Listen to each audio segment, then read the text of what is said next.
Okay,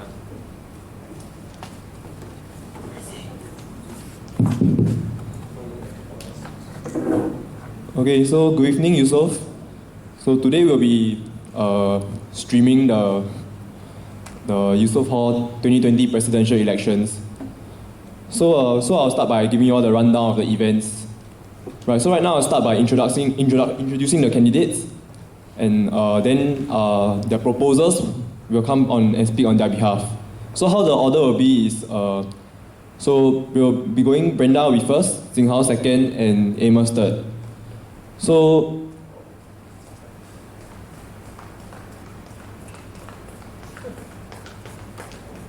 the proposal for Brenda will be Presley, and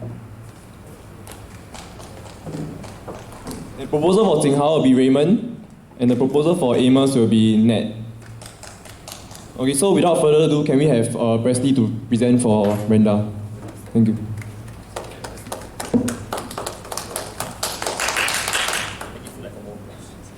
So good evening, I'm Presley. I'm the proposer for Brenda for the upcoming presidential election. So before I begin, I know that all of you will be listening to all of your long speeches, so I'm going to keep this as short as 2 points only. So first will be Brenda has a vast experience with handling both internal and external relations, as well as experience in all branches of CCA, such as culture, committee, sports, and social service. As a PD of EHOC, Brenda takes responsibility in her role and comes back to hall late at night despite her work. Brenda is also open to new suggestions and is willing to go out of her way to make things happen. I can go on and on to say how good Brenda is, but then I feel that my second point is more important. So I'd like to emphasize on the point of objectivity. So do not vote just because your friend is over here. Vote because of the change that you believe in. So I strongly believe that in this age and time, there is no such thing as status quo, and there's no such thing as I will continue the legacy of my predecessors, because I believe anyone can do so. So my nomination for Brenda doesn't mean that I'll vote for her, but it only provides her a platform for her to bravely share her ideas to all of you all, such as what to retain and as what to change. I believe that Brenda's focus on process goals leading to results can change the landscape of how we do things in hall. After all, no sportsman trained to lose and no artist trained to be neglected. And I believe that process goals will lead to the hall for greater heights in terms of friendship and results. So in conclusion, if you don't remember a single thing that I say, just remember of the word objectivity. So evaluate their ideas and choose the right fit. Thank you. Thank you, Presley. So now we'll have Brenda to say a few words.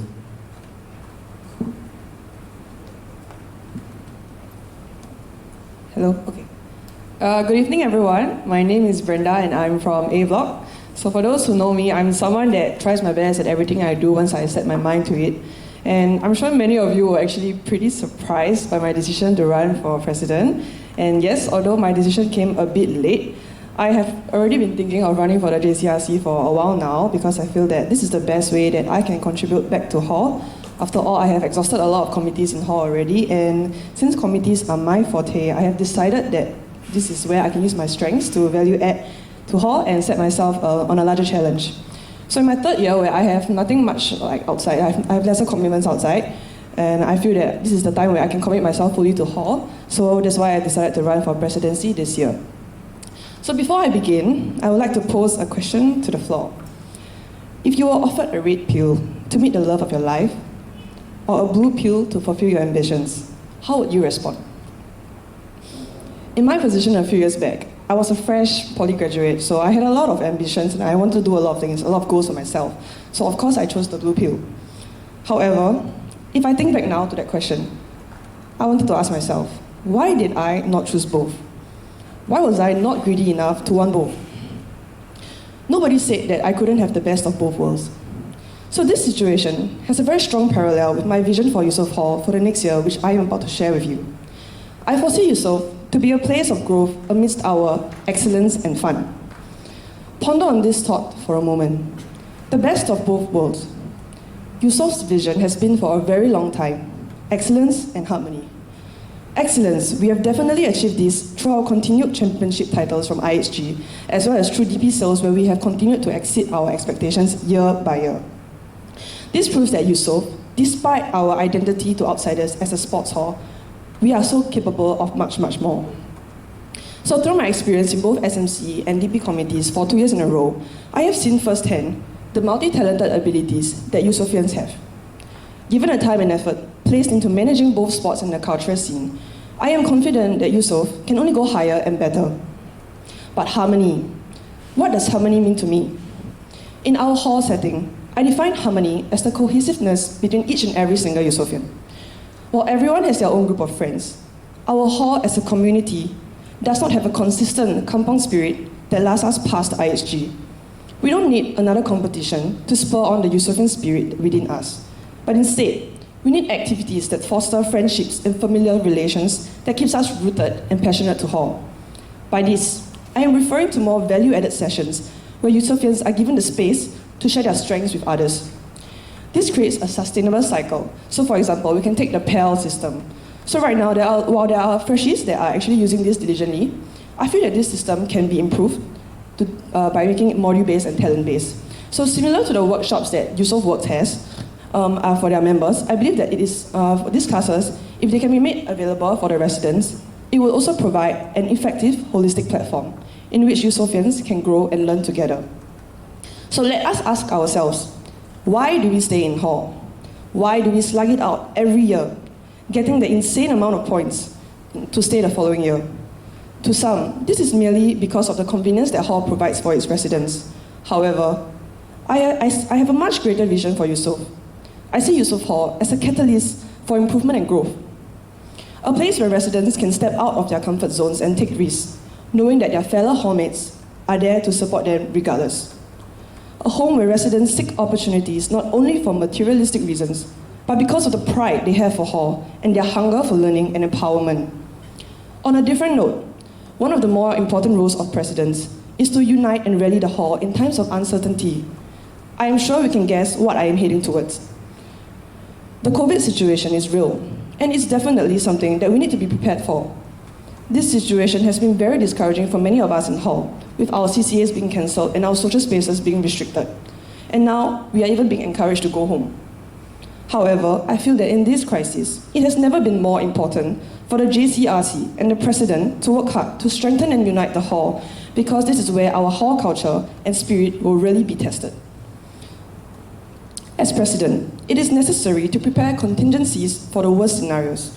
Given the current situation where OHS is encouraging residents to move out of hall, there is a strong possibility that we might not even be allowed to move back into hall next semester. So, how can we then maintain the strong Eusoff culture and spirit that has been instilled over the years? Firstly, I believe that we need to continue reaching out to Eusoffians regardless of the physical limitations that we have. It is important to appoint responsible blockheads and committees that can still reach out to Eusoffians and provide the strong support network that forms the backbone of the hall. Secondly, we need to place a greater emphasis on promoting the hall. We can engage HPB and EHOC committees to pool their resources together and create innovative promotional materials that can attract new batch of freshies. In the coming academic year, where most of the FOP events will be cancelled, it is very important to ensure that we can strengthen and create a strong image of Eusoff to ensure that we can attract the talent and personalities required to continue the legacy of excellence and harmony. Lastly, if our events continue to be seized, we should reallocate our funds to improve hall facilities, such as upgrading the gym or block lounges, to increase the welfare and pride of Eusoffians, which will further strengthen the spirit and the culture of the hall. Many of us see the COVID situation as an unavoidable problem and a disastrous complication. However, I see this situation as an opportunity for us to take a step back, refresh, and reignite the spirit of Eusoff. I don't believe in waiting for things to take its natural course. Rather, I see this situation as a chance for us to grow and improve. I am confident that as President, I will be in the ideal position to create this opportunity for us. I hope that all of you will take a leap of faith with me and seize the moment for us to become the best that Eusoff has ever seen. Thank you. Thank you, Brenda. So now we'll have Raymond to present for Jing Hao. Raymond, please.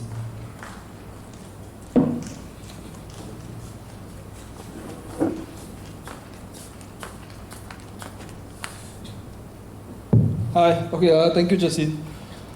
Hi. I'm Raymond, an old man from A Block. First and foremost, I think I would like to thank the candidates for stepping up to the role of president. It's not a very easy job, but thank you for having the courage to do so. So I'm here today to be Jing Hao's proposer. Jing Hao is a guy with many qualities that I myself lack. So in his speech today, let me just highlight 3 qualities that I think that suits him or prepares him for a role of being JCRC president. So firstly, let me just lay some context. My relationship with Jing Hao, so when I was Sports D, he was my SMC programs head. He was my block head, and we were in the basketball team together. So let me just start my speech proper. So firstly, Jing Hao is someone that is a very team player. Okay, like he doesn't get a lot of opportunities with the basketball team. Okay, you see that it's a fact. Like, he doesn't get a lot of minutes, but he still does the little things. He still comes down for training early. He still preps the ice boxes. He still brings the balls, and you don't see a lot of seniors doing that proactively. I would say that people conclude that, that shows that he's a very good team player, but I think that's a bit more than that. Let me just share one anecdote with about Jing Hao. So after every IHG game, right, Jing Hao doesn't get a lot of opportunities on court. But I will see him at 7-Eleven after every game buying Pipakao. And why? Because his throat will be sore after the game. So I asked him, like, why is your throat sore? Then he told me that he was cheering his best during the game. So even though he wasn't physically on the court, he does his role, he does more than that. He does what is expected of him to the best of his capabilities. Now to me, that shows the measure of the man. You see, you're not just doing something to the best of what you can, but you also know where you stand. And as president, it's extremely important. Is there a problem? You're on the mic. Hello? Really? Okay, we have some technical difficulties here that extend my speech by like 3 minutes. Hi. Can you hear me now? I'm like having a own concert. Okay, so are you good? Let me just continue. Okay, so as president, right, you have to know when to push for the interest of hall, the interest of residents, but you also, as a representative of the JCRC and the hall, you are supposed to protect Eusoff's name. So I feel Jing Hao, with his quality, he will be able to do good work in Eusoff's name and protect Eusoff's honor. Secondly, Jing Hao to me has been a very pragmatic and very realistic person. We like to crave new ideas, novel ideas, fresh ideas, because it's something new that we want to experience. But I think his quality of being a very pragmatic person is very important to be a president. Why? Because sometimes it's not about making the popular choices, it's about making the right choices. In my course of working with him, let me just bring another example, because I love anecdotes. When we're doing the banner revelation, right, we're throwing ideas and stuff like that. So there was this idea about having fireworks and fire and very big fireplace that they'll probably put our E-Block's RF house at Grave Peril, but despite the novelty of having something bigger, something more grand, I think Jing Hao stood his ground. He said that it wasn't feasible. And I think it showed me something that while we all need something creative, but at the end of the day, you still need someone to keep you rooted. What is the point of having planes if they don't have airports to land at? So I think most importantly, Jing Hao's pragmatic quality will be very crucial in the coming days ahead, where you will face issues such as COVID, like what Brenda has mentioned in her speech, issues of how to rejuvenate the hall spirit, issues on how to improve the quality of hall life. I think sometimes you need practical results that will yield tangible rewards and benefits for Eusoff as a whole. Now moving on to my last part, right? Jing Hao has a very strong passion to serve. You can see by his CV here, HRB head and block head. So you see, it's not about welfare, it's not about giving. And then welfare is not a zero-sum game. There's a lot of giving, you see. But you don't get a lot of things in return. So I asked him, like, why do you want to keep giving so much of yourself to the hall, to the people around you? And I don't think you remember this, but he told me that, like, seeing others happy makes me happy. And I think a lot of times we overlook this. The whole notion of servant leadership. the whole notion of putting others first. You see, sometimes it's more important to put others first before deciding like what you can do for them. See, it's even in the term itself, the whole idea of servant leadership, not leader-servant. And I think Jing Hao's passion and desire to serve others is one of his enduring qualities. Having mentioned all that, in summary, having the passion to serve, yes, should be a given if you're stepping up to be the president, to be the face of Eusoff. But Jing Hao's pragmatic qualities, Jing Hao's ability to know his boundaries, to always protect Eusoff's honor makes him the ideal candidate for me. And so with that, I'll let Jing Hao talk more about himself. Thank you. Thank you, Raymond. So now we'll have Jing Hao to say a few words as well. Okay, good evening, everyone. And thank you, Raymond, for such kind words. Before I begin, can I just mention that today is his birthday also lah. He didn't go out to celebrate for me. So, you all see him how, please wish him happy birthday. And also, I would like to take this time to really commend the 32nd JCRC for the amazing year thus far. And okay, so honestly, right, I can't believe that the last time I was out here in this exact scenario was like a year ago lah. Actually, okay, not exactly, cause that time I was wearing an A-block shirt, and more importantly, I was 15 kg lighter, evidently from the picture. That was supposed to be quite funny, but okay, never mind. Well, I try to keep some of my self-esteem right, and on a more serious note, the last time I was here running for Blockhead, I talked about 3 groups of people that inspired me to run. So please indulge me for the next few minutes as I share 3 experiences that motivated me to run for president. Firstly, I'm sure many people watching have heard my voice before lah. If not, I'm the guy at the basketball court and like during trainings and matches, shouting Eusoff 3 times after each other. Oh, tough. All my jokes not working today. Okay. Here say the past 2 years I was only kept in the team because no one wanted to do this. Just kidding. Wow, tough crowd today. Okay, in honesty, what made my 3 years experience in the basketball team right so memorable was not the matches we won or the medals that we earned, but the very people that made up the team. One moment that constantly appears again year after year, right, that perfectly encapsulates this. It's always on full display during IHG, and it's the moment before each game. We will always meet up as a team, and the captain will always announce the players that made it.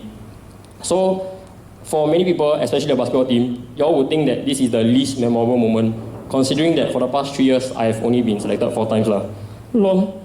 But it was at this time that we were the most united, because regardless of the outcome, everyone had a role to play, and ultimately, the team was not the captains, not the coaches, but it belonged to each and every player.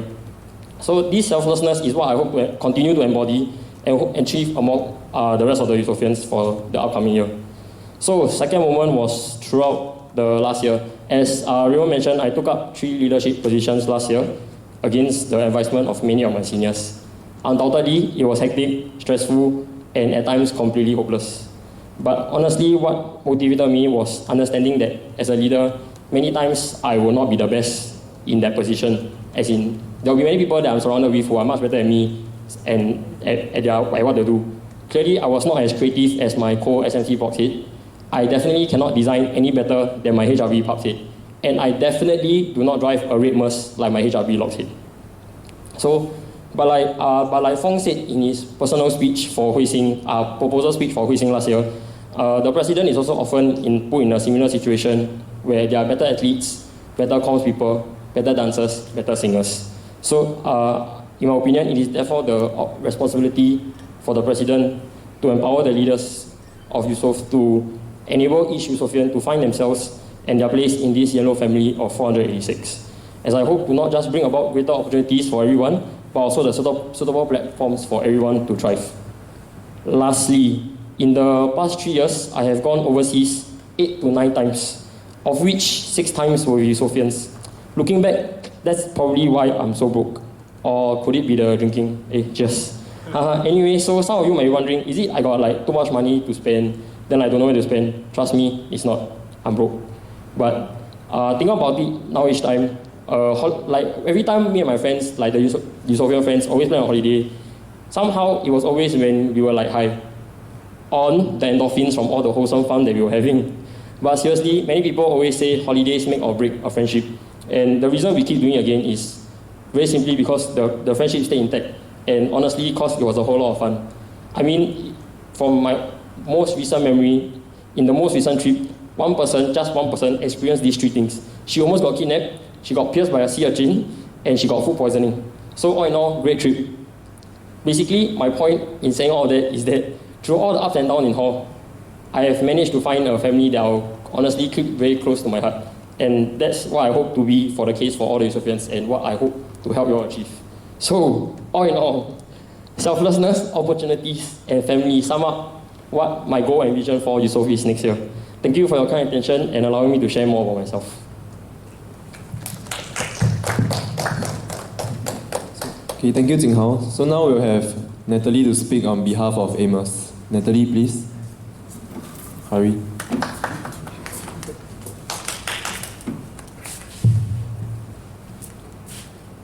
Hello.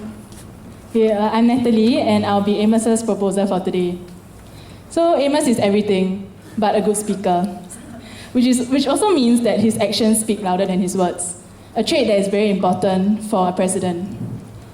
I've worked with Amos in SMC, and it's very evident that he is a disciplined and down-to-earth person. As this year's Sports D, Amos has demonstrated his leadership skills and capabilities. He is a very meticulous person and double checks and triple checks and many a times saves me as an SMC secretary. Okay. And then Amos plans ahead and has very good foresight in terms of anticipating any possible challenges. But of course, Amos did not think about COVID-19. Yet he rose above that and settled a lot of behind-the-scenes work to ensure that the remaining days of IHG could run smoothly and that our fellow Eusoffians did not miss out on any action despite the punishing circumstances. A president's job would include a great deal of communicating with people within and outside of JCRC, so it is important for the candidate to be empathetic. If you look past Amos's unapproachable, crossed arms front, he's actually a people's person and is willing to connect with others. As a sports D, he has been a great listener to the captains. As a person, he has always gone the extra mile to help a friend. Being part of JCRC this year provides Amos a working knowledge of the processes and committee's culture, making him a suitable candidate for presidency. It is very evident that he only wants the best for the hall, and I'm sure he is capable of doing more. I hope I have convinced you all of why Amos is a suitable candidate for presidency and deserves another year of bad speeches. Thank you. Thank you, Nat. So now we have Amos with another opportunity to give a speech. Amos, please. Yeah, thank you, Nat. Okay, so I thought I was gonna give my last speech at ISG closing, but I guess you guys get to hear my infamous speeches at least one more time. So here it goes. My name is Amos, Year 3, majoring in Applied Mathematics and running for the position of President for the 33rd JCRC. This decision to run for presidency was not an easy one for various reasons. Presidency isn't just any leadership position that is offered to you, or you can just wake up one day and decide that you want to be one. It's far more than that. The responsibilities of the whole lie completely on your shoulders for one full academic year, and it's someone that everybody will turn to when things go sour in hall. I must say that my 3 years here with Yang Shen and Matt Hui-Sing as previous and current presidents, I've been inspired by their commitment and their leadership during their respective terms, and I wish to follow in their footsteps. I'm sure many of you, especially my friends and those who I've interacted with this year, are wondering why would I run again after a tiring and intense year as the 32nd JCRC sports director. Some of you may even wonder if there's any energy left in me, and why on earth would I be willing to commit to a higher position of being the president if elected for another year? And the answer is quite simple, really. It is about the people, the friendships that are forged over the past few years that really made me want to contribute to the hall again. Eusoff Hall is more than just a place for me to stay. It has been my home for the past 3 years. I would like to say that I'm very proud to be a Eusoffian. The hall has provided with me many opportunities to grow as a person. I've been blessed to meet so many wonderful people of various backgrounds, during my time in the various sports, CMC, Expats, SMC, and the 32nd JCRC. I've been humbled and privileged to work with each and every one of these people, and these are the people who are the reason why I push myself every day, wanting to contribute more to the hall each year, even though it might be time-consuming and trying at times. Never once did I regret making these sacrifices for the hall and the people around. If elected as president, my number one goal is to provide the best hall experience as possible for as many residents, to ensure that the majority will enjoy their hall life as much as I did in my years here, and to be proud to be a Eusoffian. Of course, this is definitely a daunting task and conflicting one due to many uncertainties of the COVID-19 situation around the globe. With hall events, including freshman orientation, at risk of being cancelled or not happening, a lot of adapting, creativity, and forward thinking will be essential for hall life to continue on, just like many of us have experienced it in semester 1 this year. And I feel I'm certainly up for the challenge. Having already gone through one full term in JCRC this year will help me in tackling such of these challenges that the next JCRC may face. My past experiences in the sports, CMC Expats will also allow me to understand the issues that the sports, performing arts, and social services groups may face. And I know it's obvious that I come from a more sports-based background, but I've always been a supporter of the performing arts scene in Eusoff, and I hope the current performing arts director and other GCRC members can help vouch for that. I've also made a commitment earlier in February that I'll be joining dance production next year for the very first time, so I'm looking forward to that. Another reason why I want to continue on another year in JCRC is to ensure some form of continuity from the 32nd JCRC to the 33rd, and even from the 33rd to the 34th. And I feel that the 32nd JCRC has already laid down a good foundation for the next JCRC to build upon. This JCRC should not be seen as a standalone, but rather as a long-term project to remain as a champion hall and to better ourselves further. And being a champion hall does not mean ISG champions, something that most Eusoff people will assume. It's more than that. It's a hall where everybody can be proud of and walk around carrying the Eusoff spirit with them. If elected as president, I'll be keen on working with the new JCRC with an open mind towards their new ideas and for new hall initiatives that they might propose that will allow us to have a better experience in hall, and at the same time provide some form of stability in the decisions made and the direction that the hall will move towards for the upcoming academic year. To finish off my speech, even though my public speaking skills aren't that great, we should remind ourselves that there's more to presidency than the occasional speeches. It's about making the right decisions for the hall as best as possible, even though it might not always be favorable at times. And I think I've been tasked to do that many times as sports director this year. And I assure every Eusoffian that if elected, I'll give my fullest to the hall and I will do the best I can for everyone. Thank you.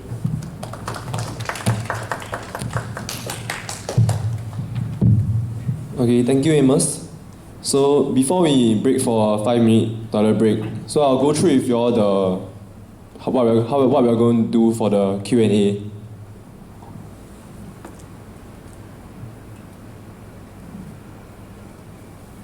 Okay, so as you all know, we'll be using Mentimeter to field questions from wherever you all are. So some basic rules. So what you all need to do is state your name, year, and block, and then state who you are addressing the question to. So you can ask one candidate, two candidates, or all the candidates. Right. So just before we start the Q&A, right, I just want to say that please ask questions in a mature manner. Don't ask three questions, so because we'll just ignore them. Okay, so use your common sense, huh? Okay, so for now we break for a toilet break. 5 minutes later we'll be back. Thank you.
Stage direction for all the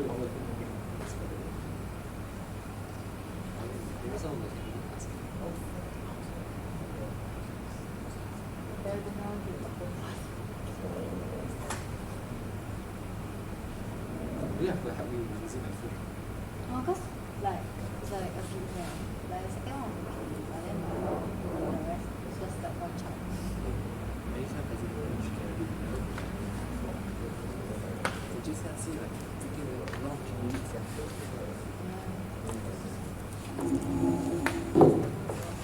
So close.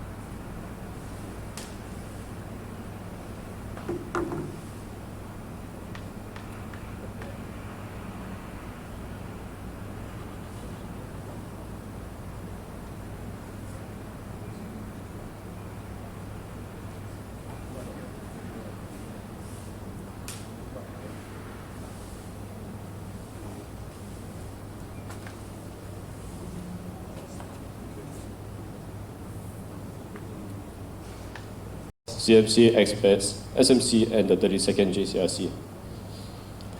I've been humbled and privileged to work with each and every one of these people, and these are the people who are the reason why I push myself every day, wanting to contribute more to the hall each year, even though it might be time-consuming and trying at times. Never once did I regret making these sacrifices for the hall and the people around. If elected as president, my number one goal is to provide the best hall experience as possible for as many residents, to ensure that the majority will enjoy their hall life as much as I did in my years here, and to be proud to be a Eusoffian. Of course, this is definitely a daunting task and conflicting one due to many uncertainties of the COVID-19 situation around the globe. With hall events, including freshman orientation, at risk of being cancelled or not happening, a lot of adapting, creativity, and forward thinking will be essential for hall life to continue on, just like many of us have experienced it in semester 1 this year. And I feel I'm certainly up for the challenge.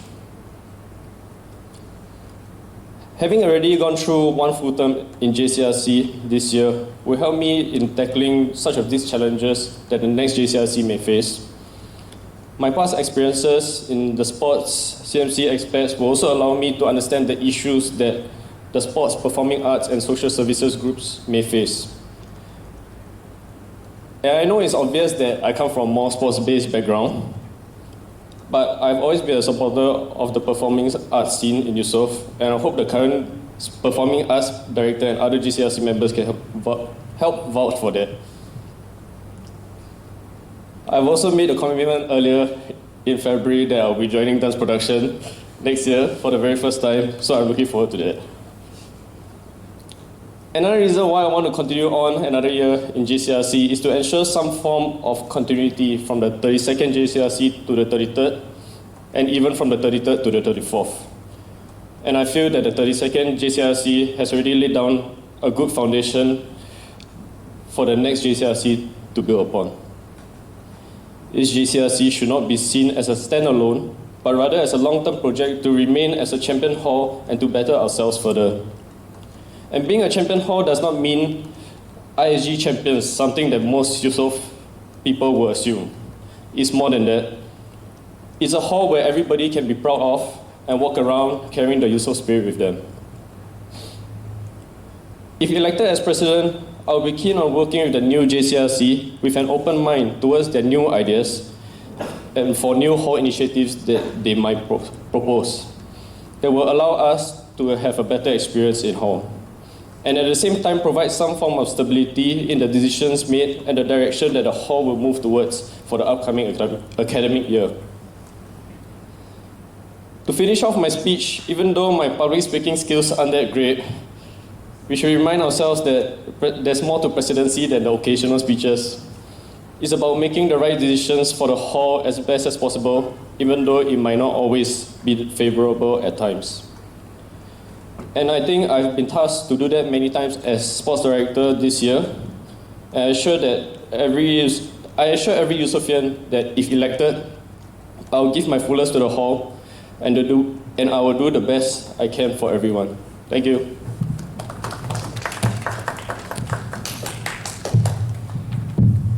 Okay, thank you, Amos.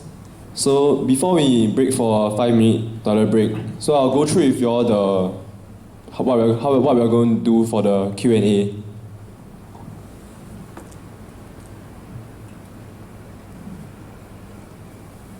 Okay, so as you all know, we'll be using Mentimeter to fill questions from wherever you all are.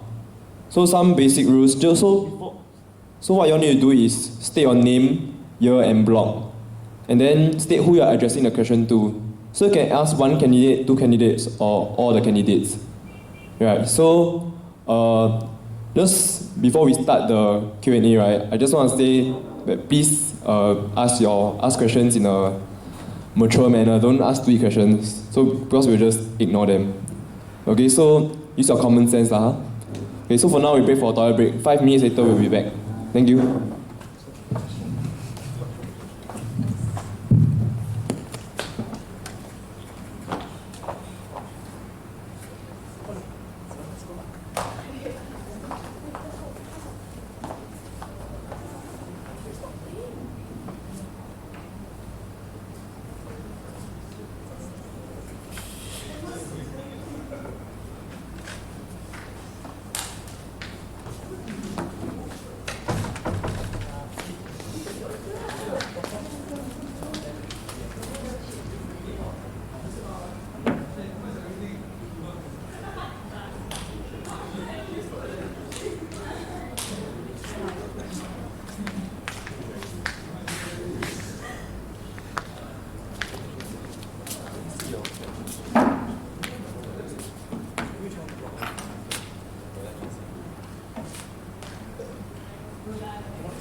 不要不要，我去打球。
Sure, it's good.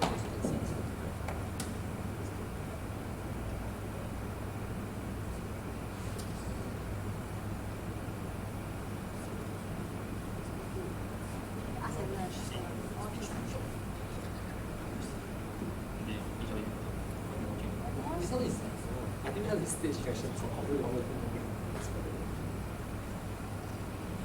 maybe some of the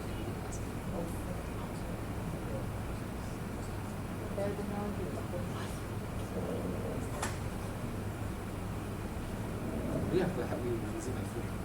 Oh, cause like it's like a few like the second one was okay, but then the rest was just like one chunk. Many times I think you can just have to see like taking a lot of minutes and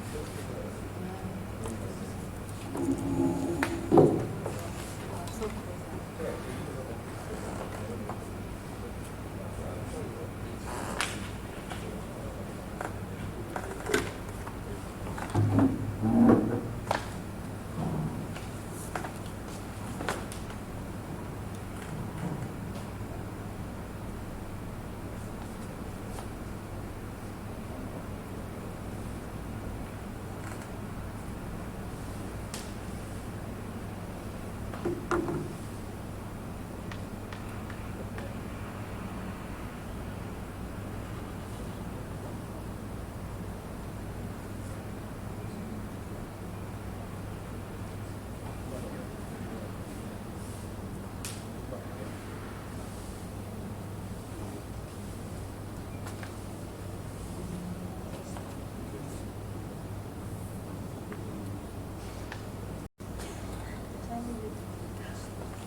It's not really real.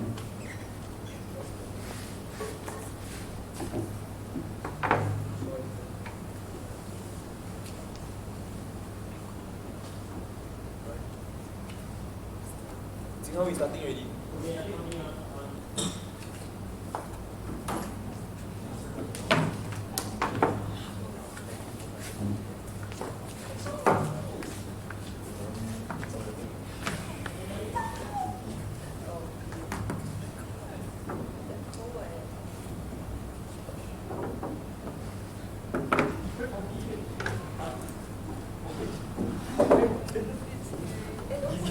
Now I'm showing you.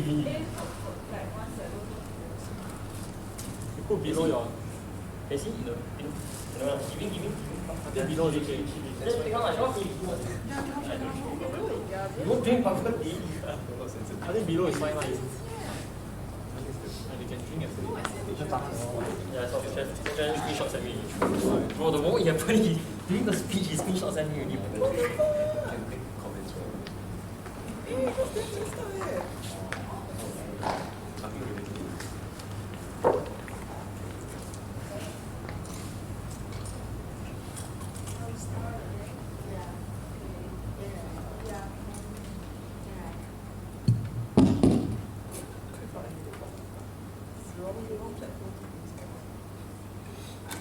Hi.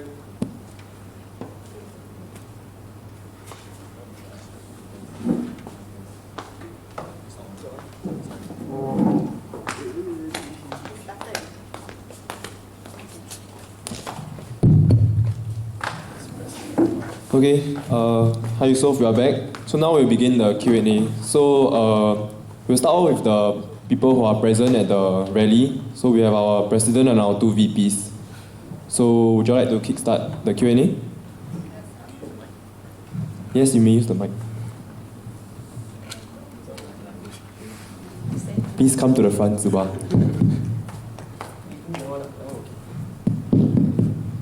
Okay, my name is Suwa, but this question is coming from Raymond, year 4 A block. So the question is to all candidates, do let the audience know why we should vote for you and over the other candidates. And if, let's say, you're not voted, will you run for the VP position instead? Yep.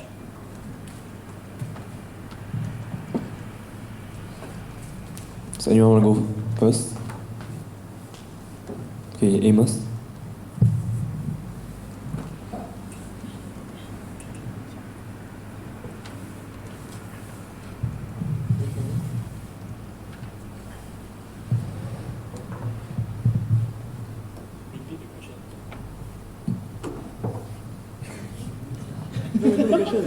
Okay, so the question is, please explain why the residents should vote for you over the other candidates. And if you are not elected as president, will you run for any of the roles of JCRC?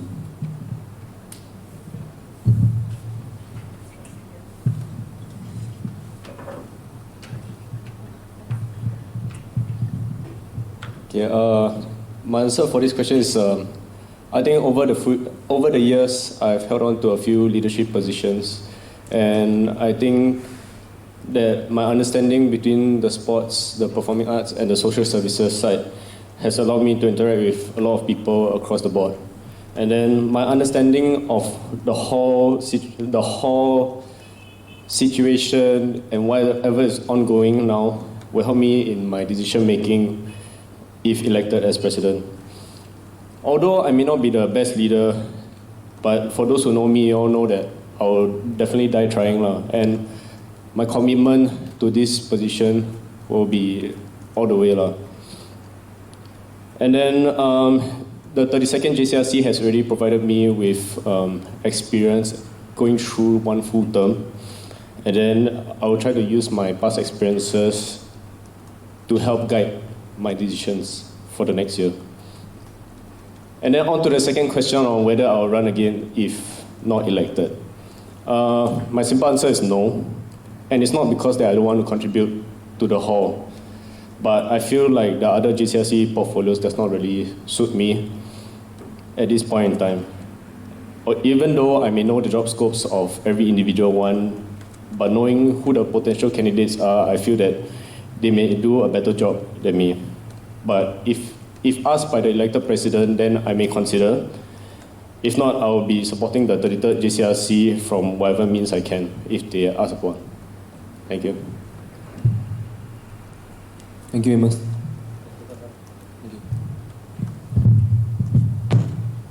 Okay.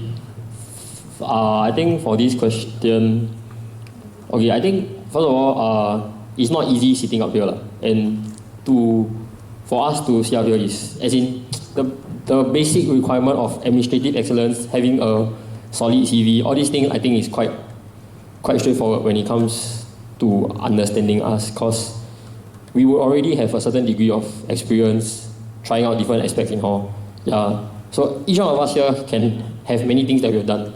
And personally, same lah. So I don't think I want to bore you all with what I've done or basically what I've done. Because, my only thing I want to say is that I believe that why you should vote for me is because my sense of balance in leadership is quite good.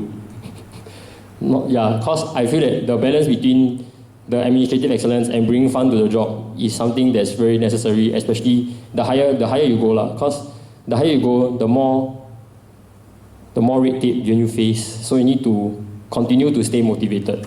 And not just motivated, discipline comes into play as well. Then onto the second question as to whether I'll run, maybe. I wouldn't say it's an absolute no as of now. And if I were to run, it will be for the internal vice president, because that's the other portfolio that I feel would be the most suitable for my skill set.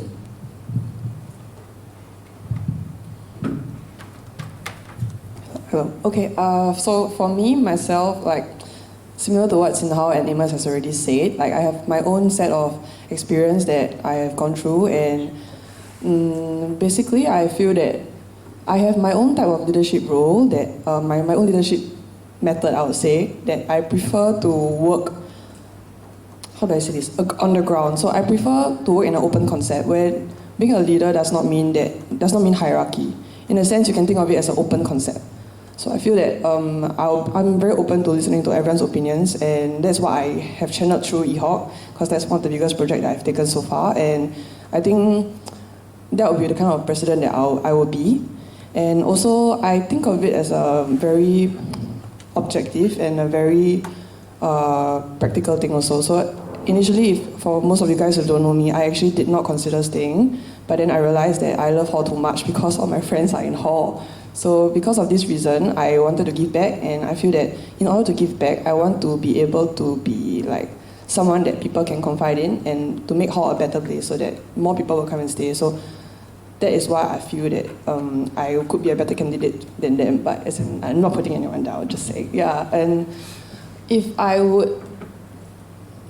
didn't get elected, would I run for anything else? Okay, so as I previously mentioned during my speech, I did say that I considered running for JCRC for a while also. I asked a few people about their job scopes and stuff, and I think that if anything, I might consider going for the VP external, because I really like liaising with a lot of different external events and stuff, and I feel that that would be my other forte if not for the president role. Yeah.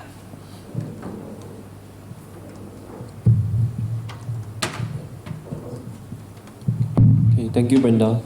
So does anyone else on the floor have any more questions to ask at the moment? Okay, so in that case, I'll read the questions from Mentimeter first. Okay, so one of the questions was, in all three speeches, you mentioned about preserving the Eusoff culture, but what exactly is the Eusoff culture that you speak of? And how are you sure that your views are congruent with all residents? Okay, so I'll repeat the question. In all three speeches, you mentioned about preserving the Eusoff culture, but what exactly is the Eusoff culture that you speak of? And how sure are you that your views are congruent with all residents?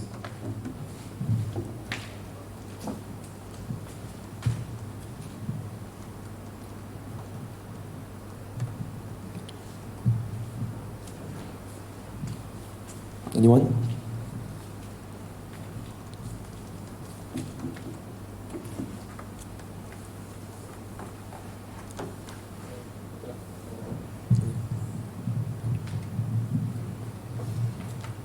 Okay.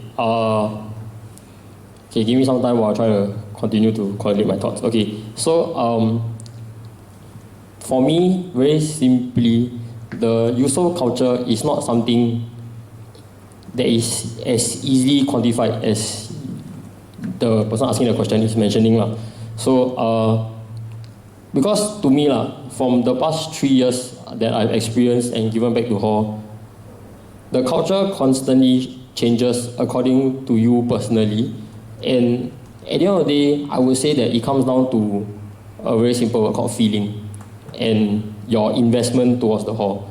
Because the reasons why one person or personally even me will have continued to stay, right, is because of the feelings that you feel within you towards these four walls here. Yeah. As for whether it will be congruent with all the Eusoffians, I don't think that that's the role of the president. You're not supposed to dictate a picture and everybody has to follow you no matter what. As a leader, I feel that most importantly, we will need to be able to run alongside many of the Eusoffians and bring the culture that they want forward. It will be very individualistic when you think of it in that manner, but at the end of the day, when everybody is invested towards hall, that's the culture that I hope to have achieved. Yeah.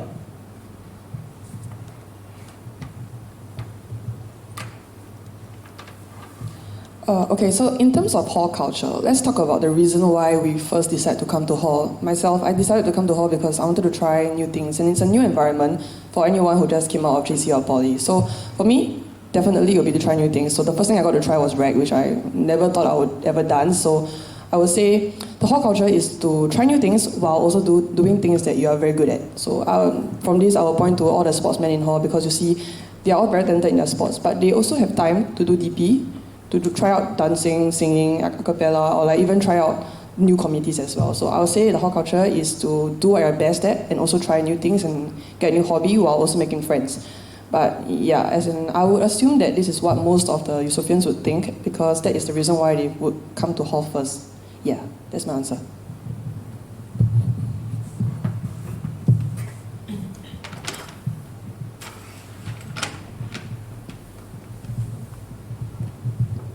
Okay, for me, hall culture, the responsibility of the hall culture would rely on two different groups of people. The first one will be the JCRC and the CCA leaders, because most of the time when we are in hall, we are in a few CCAs, and then our experiences in these CCAs actually build our impression of the hall. Whether we enjoy our times there really depends on how our leaders are able to make it a fun environment for each and every one of us. And then the JCRC will have to set the direction for the next batch of leaders as well, and to ensure that all the CCA leaders are on the right track, and we'll actually want to improve our hall spirit. Then the second part of upholding the culture is actually every single one of the Eusoffians here. Because whatever we say about the hall really matters whenever our freshmen come in. Their impression of the hall would definitely depend on our experiences and how much we influence them, how much we get them to participate in things that they have never participated before. And to the second part on whether the hall will be able to, whether they will support in the culture, in this whole thing, it's very difficult for everybody to get on board, and that's the truth. But the best the JCRC and everyone here we can do is each one of us have an individual responsibility to uphold this Eusoff pride. Because if you're not, then it's very difficult for the next batch to continue on. Yeah, thank you. Thank you. Okay, so there's another question that is related to this topic of the Eusoff culture, but it's related to something more specific. So I'll move on to this question. So the question is, what are your individual views about the master list? Does it help the Eusoff culture when bringing in quote-unquote phantoms that only care about one sport/performing arts? Or is it important to make Eusoff the champion? Okay, I'll repeat it. So what are your individual views about master list? Does it help the Eusoff culture when bringing in phantoms that only care about one sport or performing arts? Or is it important to make Eusoff the champion?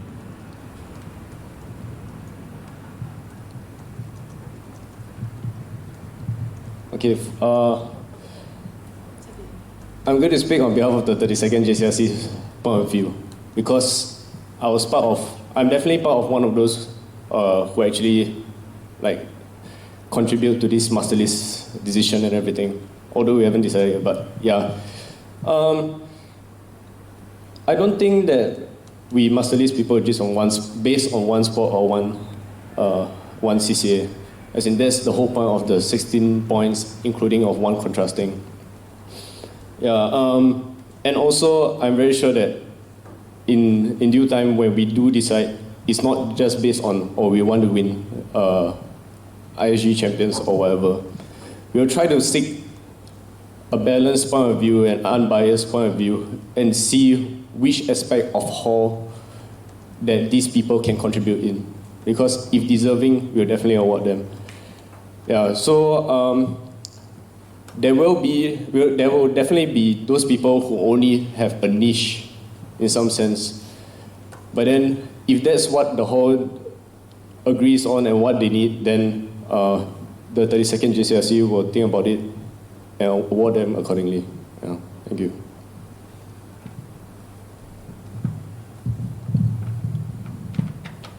I think my view is quite similar to Amos's, because so I'm not sure if the person, so basically the 16 points and contrasting CC has already been established for 2 years now. Is to ensure that we are not just master listing phantoms or people who just want to come in based on one sport. It's already to allow us to give a better understanding of how they are contributing to hall, and this will give us a more holistic view as to how to select these people who have submitted their application for master list. And like Amos said, if they are deserving, I feel that the hall should award them. So I feel that the master list in a way is to help better the hall and should not be seen as just helping specific people stay. Because NDA, I feel that everyone should feel happy if your hall succeeds. Okay, so I agree with Jin Hao on a point where he said that master listers, they still is what they did for the hall. It's not just for themselves. So in that sense, what I mean is that master listers don't just get master listed for one specific thing, because they have the contrasting thing as well. And I know that master listers come from different backgrounds, so that they contribute to hall in their own way.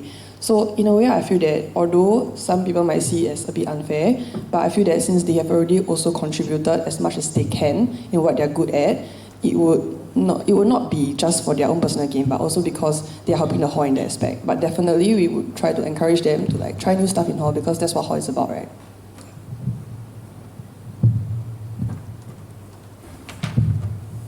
Okay, thank you.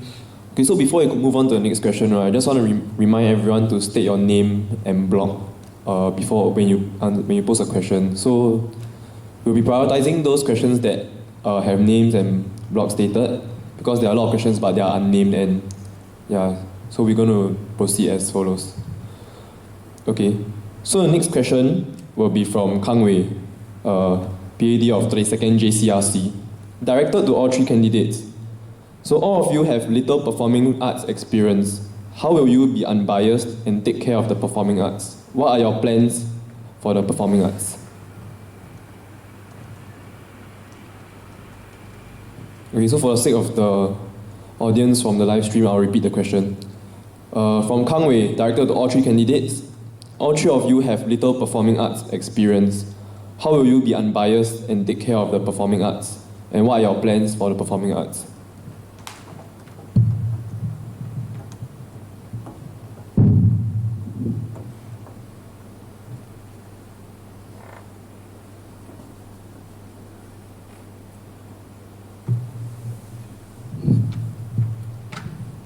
Okay. Okay, correct. I think Kang Wei is not wrong to say that I have little experience in the performing arts because all I did was one dance, and last year and this year DP admin head. So the whole reason I did DP admin head this year is not for the points. Is purely because I knew that I wanted to run for president, and I felt that doing DP com in the admin role, obviously, because every other aspect requires me to be creative. So the admin role allows me to use my skill set the best. So taking up that role was my way of understanding and learning what the culture side of hall is like. Yeah, like understanding how much effort it takes to plan the entire DP. So I'll take this opportunity to once again apologize to the DP Mancom for my lack of output or work ethic or work standards, because for me, honestly, this past year being DP admin head was a mad and crazy steep learning curve, because for my other heads, I had the opportunity to learn while I was a freshman. So my whole point of taking DP admin head was honestly a learning experience, and I'm sorry that turned out to be not as ideal for the DP com, but I'm really trying, and I have to say that, okay, from Raymond's point of view, I'm not a very sports-oriented person as well, seeing as y'all know I don't play a lot, so I'm quite balanced in that sense, and I also have made the decision to join DP next year. So yeah, I hope that helps.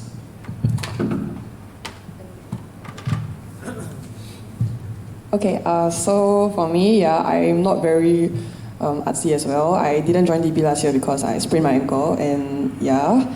But okay, so the thing is, although I don't do DP or like any cultural CCAs, I mean, I tried drama for a while, but didn't continue all the way. I actually enjoy the performing arts a lot. Yeah. For some of you who are my close friends, you all know that I love musicals. I love concerts so much that I actually joined a concert company to see how they run. So in that sense, I would say that DP has a semblance of what I used to work at a concerts company. I really love how the entire execution was. So for performing arts, I would say that I really would want to see more of such performances because I actually really enjoy them, and definitely that given the chance, I would like them to have more like opportunities to perform and let everyone know that they're actually really very talented. And I also spoke to like a few people from the culture scene, and they told me that culture has actually improved a lot from the previous years. And yeah, I'm just glad that I'm here to witness like how it's improving so much. And I like what I said during my speech, it can only get better. Yeah.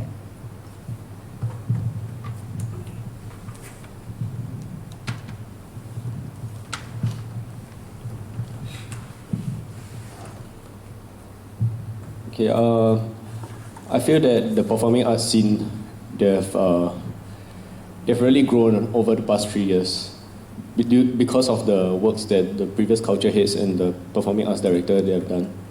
And to continue their work, I think the freshman intake will need to be a very balanced and unbiased one. Then also to support and work with the culture heads, and also to discuss with whoever the next performing arts director to come up with any new events or any new initiatives that may be feasible to be implemented in the next academic year. And also most importantly is that we want to create an environment where people are willing and dare to try.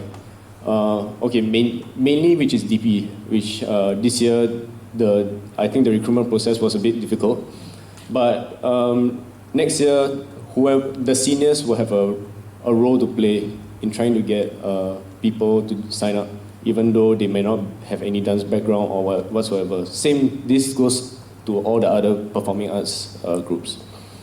And I think this year, between Kang Wei and I in the GCSE, I think we have tried to find a balance whenever we discuss between sports and performing arts. And I think that this actually helps me understand the performing arts side quite well. And yeah, I will hope to continue on with helping the hall to improve ourselves collectively rather than just one aspect. Yeah, thank you. Okay, thank you. Okay, so the next question is from Bobby A Block. So to all candidates, do you have any plans to leverage more on technologies, so social media, softwares, robots, etc., to improve quality of life in hall? You want me to repeat the question?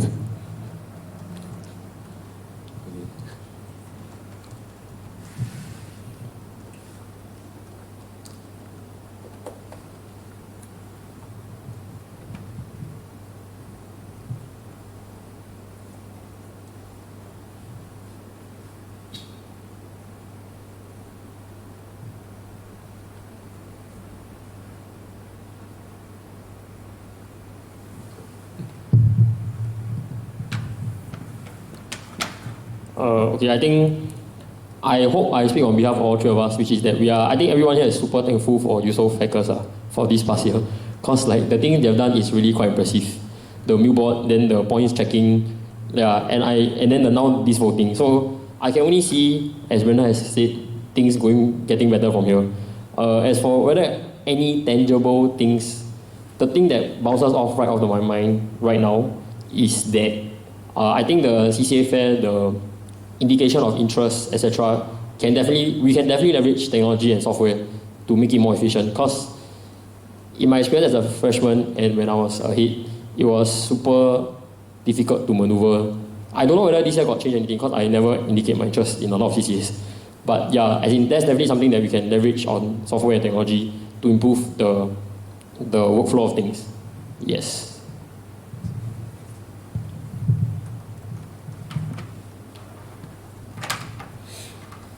Okay, so in this society where the advancement of technology is inevitable, I would agree that definitely technology can be used in hall. And I mean, I personally worked with Bobby because of SMC logs, and he did the jersey bidding.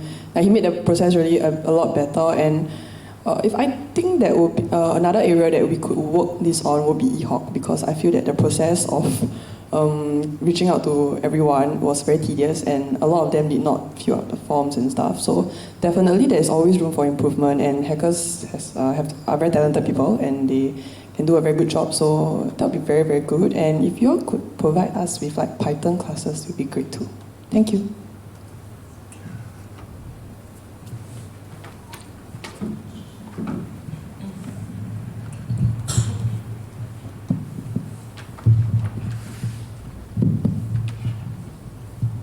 Okay, I think when you talk about leveraging on technology, I think you refer to hackers. And of course, we definitely welcome new ideas on whether we can, on leveraging on technology to help improve whatever that goes on in hall. And then I think that we might actually even have to rely on some of this technology because of COVID-19 when we cannot even meet people one-to-one, or rather in small groups.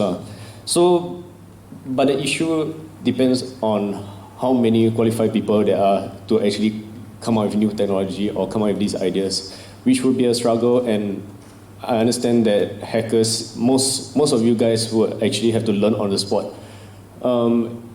If you guys can come up with new ideas, you're sure, why not? Really, it's just to improve everybody's experience in hall. Yeah, but I don't think that anybody will be pushing for things that, if let's say it's not within your means. Yeah, thank you.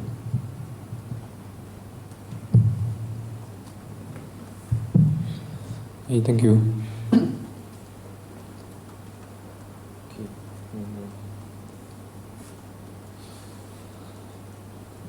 Right, this is from Benjamin, year 4 D block.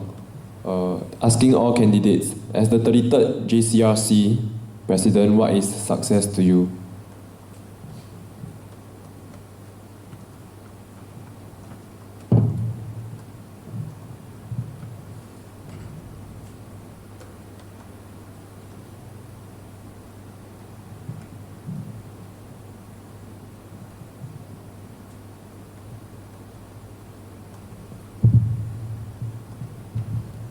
Yeah, for this question, I think success really cannot be measured, or there's no physical measure at the end of the term if I'm elected.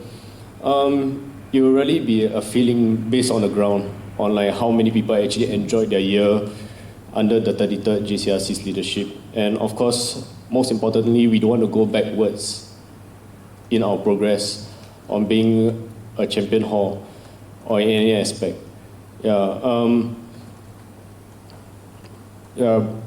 Most importantly, we want to make the right decisions for the hall as much as possible and hope that everybody actually is in favor of such decisions. Yeah, it's very difficult to measure success, in my opinion. But we'll try our best. Thank you.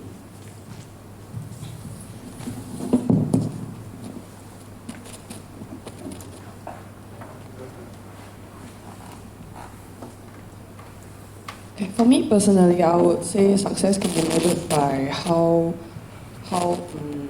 to what extent the vision of the new JCRC is realized. So, take for example, if I'm the new president and the entire JCRC is on board with me with my vision to make hall a place where learning and empowerment is everywhere. So, if that's the case, then if our initiatives to really create these opportunities work, then I will measure that as taking baby steps of reaching that goal of success. So, like what Amos mentioned, it cannot be quantified, but I can only say that by taking steps to reach my end goal, which is the vision, what I foresee Hall to be in the future, then I will quantify that as being successful already.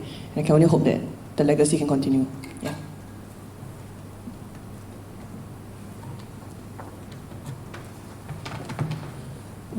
This is a tough question.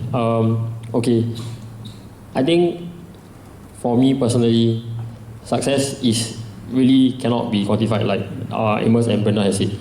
But if I were to say one measuring way, like a way to measure it, would be like Amos has said, I think it's quite hard to go away from the feeling you feel on the ground, because no matter how well the events are organized, no matter what new things we try, whatever the case happens throughout the entire year, what everyone will take away from their experience in hall will be the feeling that they felt at that specific moment. Because I can safely say that whatever I've done in the past 3 years, I cannot remember specific down to the detail, but I can remember how I felt when I saw certain things appear, or how my friends felt when we were planning certain events. Yeah, so it's really up to each of us feeling that sense of commitment and belonging to this hall.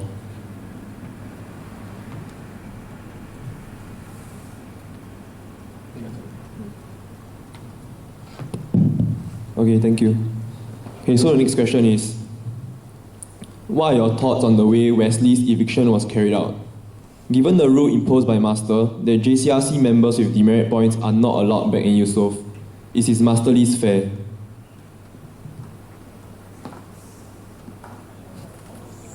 Okay, since the audience really wanted this question, I'll repeat it again just to make you guys happy. What are your thoughts on the way Wesley's eviction was carried out? Given the rule imposed by Master that JCRC members with demerit points are not allowed back in Eusoff, is his master list fair?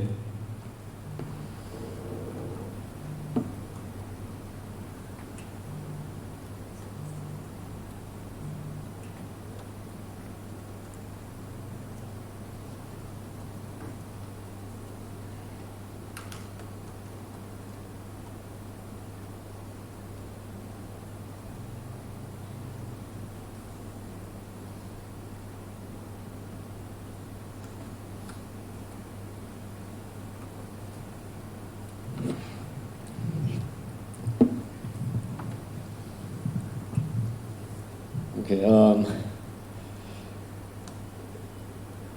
for this question, I think the eviction for whatever Wesley has done was actually quite deserving, because rules are rules, and then unfortunately, even though he held on to a leadership position, but then he still break it. So he's still a resident anyway. So the eviction really had to be carried out. And whether the master lease is fair because of what master said, honestly, it really doesn't matter because that's up to master to decide. If she decides to change her mind about it, then what can you do, really? Because if somebody offers you the master lease, then will you say no just because you have already committed something? But the way master is doing it is to offer us a second chance to actually, and also to reward us for whatever we have contributed to hall. Thank you.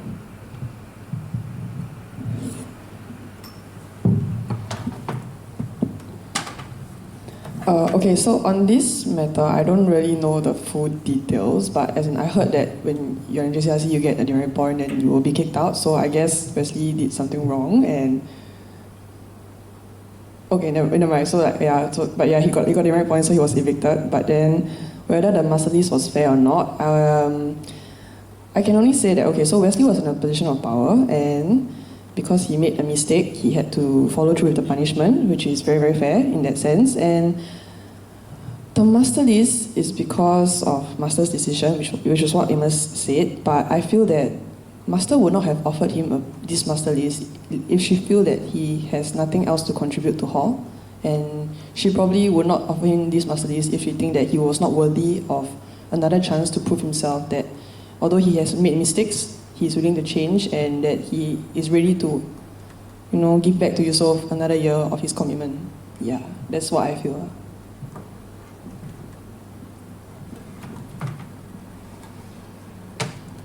Okay, so like the other candidates, similarly, I feel that the eviction is warranted because rules are rules, and regardless of whatever position you're in hall, fundamentally we are all residents first. So we have to follow through with the rules that were set by master and set by master. Whether or not the master lease is fair, I think ultimately it is up to the JCRC and master to, I really do not know the process here, but it is up to whoever has decided it to decide. And I believe that for them to be in the position to decide, they would have had certain experiences and know that what's important for the betterment of hall. So I just feel that this will set a precedent, and this should not happen again. No? Yeah.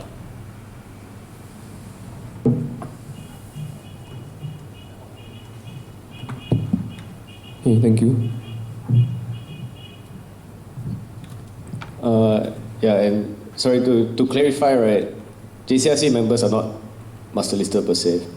We have 151 points according to the constitution. Yeah, thank you. Thank you.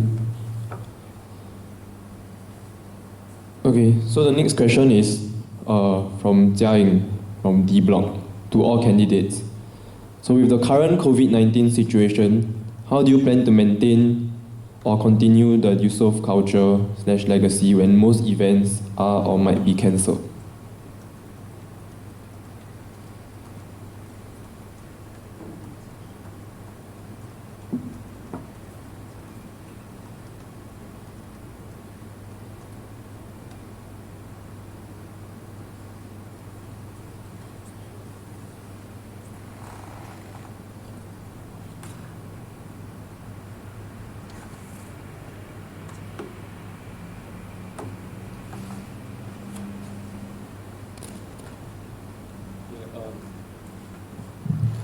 Okay, in light of the COVID-19 situation, I think it will be a week-by-week, day-by-day situation, just like how every single hall event is all waiting depending on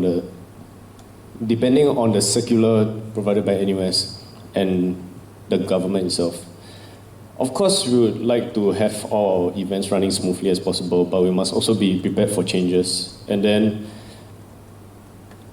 I think that events will have to be pushed back, and trainings and maybe your pracs will have to be delayed into Sem 2. And it really depends on the next JCRC and the next batch of CCA leaders to work around it and to adapt.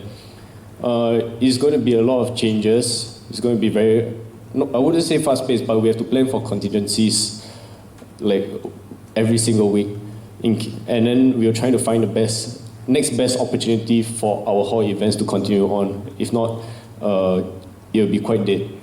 But aside from the hall events, I think on block level, the blockheads and Blockcom will have a very important role to play next year, because that's the only way we can unite the block and promote some form of Eusoff spirit, either through your experiences or whatever small stuff that we can do to interact with one another until the whole situation gets better. Okay, thank you.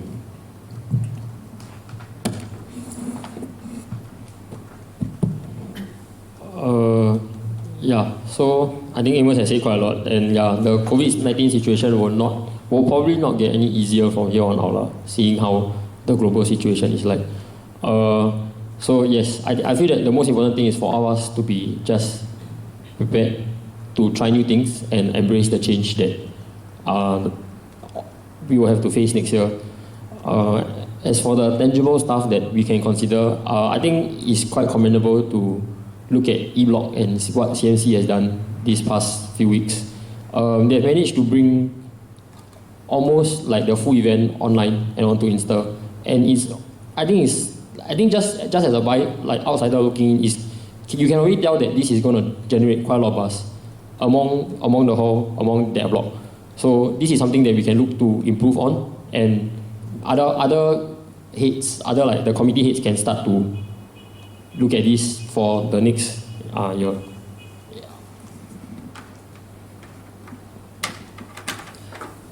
Okay, so for this question, I addressed it a little bit in my speech where I said that in an event where events really must be cancelled, and we have a lot of hall funds, so instead we should maybe reallocate some funds to make hall a better place, so a more improved and upgraded place where people will be like, oh, I really want to stay in hall because they have like better facilities, or like there's like, yeah, maybe like the pool room and like the gym and stuff like that. But in other cases, to continue the hall culture, I agree with what E-Block and like CMC has done, and actually that was what I kind of thought about when I was thinking about this COVID situation, because I only addressed one part of it. I didn't really address everything. Yeah, and I think that since this situation gives us a lot of physical limitations, the only way for now is to take it online, and that's where a lot of com heads and the JCRC also have to come together and come up with more and more ideas that can make it more fun and interactive, although it's just online. Yeah. But also like what Amos said, it depends on the different circulars, like and what the government said, how big we can go with our the people that we can mingle with in one room. So I think it depends. So if like for some reason there can be more people like interacting in one place, then I think some events can still be done, like how HRB had did their food trail, like they separated into different rooms. So yeah, I think a lot of the things is on the ball and just play by the ear. So everyone has to be more adaptable. Yeah. Add on one point, shout out A-Block for their mouse hunt also, quite lit, okay?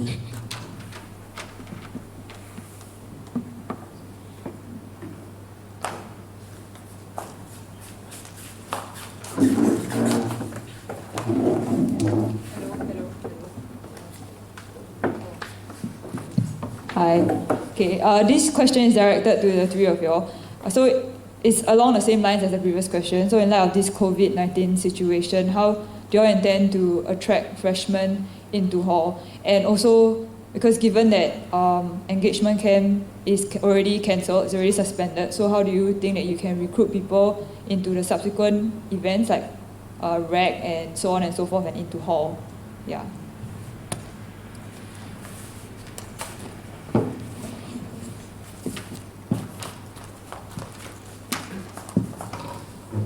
Okay, so same situation, so physical limitations, that means you have to take it online, think about marketing, digital marketing, promotional contents, HPV and EHOC, their roles are now obsolete because, not completely obsolete, but like their roles have been changed from planning a camp to promoting Eusoff as a whole. So instead, what they can do, maybe they can work on promotional videos, like maybe a series on IG story, talk about how life in Eusoff is like, and like, attract freshers that way, because yeah, I mean, they put so much effort into creating all these camps already. And as I was EHOP PD as well, I know the pain and like the struggle. I did both EHOP and engagement, so I kind of understand like when your camp cannot go on, what should I do? So the best way is to continue promoting Eusoff, because that was what the point of the camps were. So we could go digital, we could come up with content that would attract a lot of freshmen, because that's what people use a lot nowadays, social media, and yeah, YouTube has been getting an 80% rate of active users monthly in Singapore, so that's one thing to consider. Yeah, okay.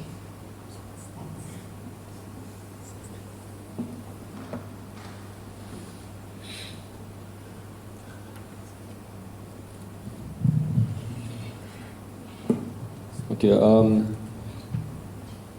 I'll address the part about attracting freshmen, which I think that we've already started our Telegram channel trying to get people to sign up and to apply for hall when it's in due time. And I don't think there will be an issue with attracting freshmen, because every year there's way too many people applying for hall, and then it's always a struggle for the JCRC, whoever who is appointed to decide. Yeah, it's always a struggle lah. And then for now, what we can do is always work off based on recommendations from the current residents, which I think a lot of us are already doing. And how we can the second part of this question is how we can actually get these people into REC. And I think the best way is only through word of mouth, and also leveraging on social media and technology, and then ensure that these experiences actually, these opportunities in REC and such actually provide them enjoyable time trying, and also to understand a bit more about hall. Yeah, and also this actually helps them into like stepping into something that they are uncomfortable with. Yeah, because most reggers may not be like dancers and such. Yeah, thank you. Regarding the question about getting people into hall, I think leveraging on the relationships from residents who are currently staying is very important, because I feel that there's no stronger edification than what your friends say about you. So what your friends say about a certain the place that they are staying at, like personally for me, I honestly entered this hall based on 3 words. My senior just told me convenient, fun, exciting. And I just like, oh, okay, apply. Then yeah, here I am. So yeah, I think that's the most important thing we need to leverage. Like, we need to get the word of mouth out ASAP to apply for hall, and yeah, use the relevant channels like the Telegram channel, social media, etc. to continue with our efforts. As for REC, I feel that just to okay. So what DP did recently was, I think, can be mirrored onto REC.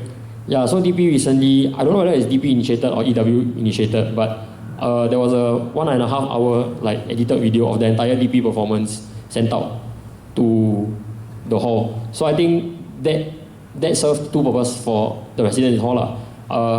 We get to relive our own memories, think about all the tiring pracs. Okay, not our own memories, the dancers' own memories, because I never danced this year. So the dancers, like the tiring pracs, the piecings, and the whole experience, and it will definitely like rekindle the pride and commitment they have to hall. So if we can do something similar for REC and flag, floats, etc.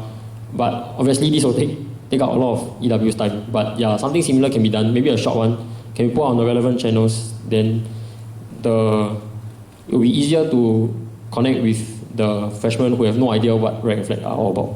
Like, they can actually see what the product is. And if we have behind the scenes footage, then that will be even better. Yeah.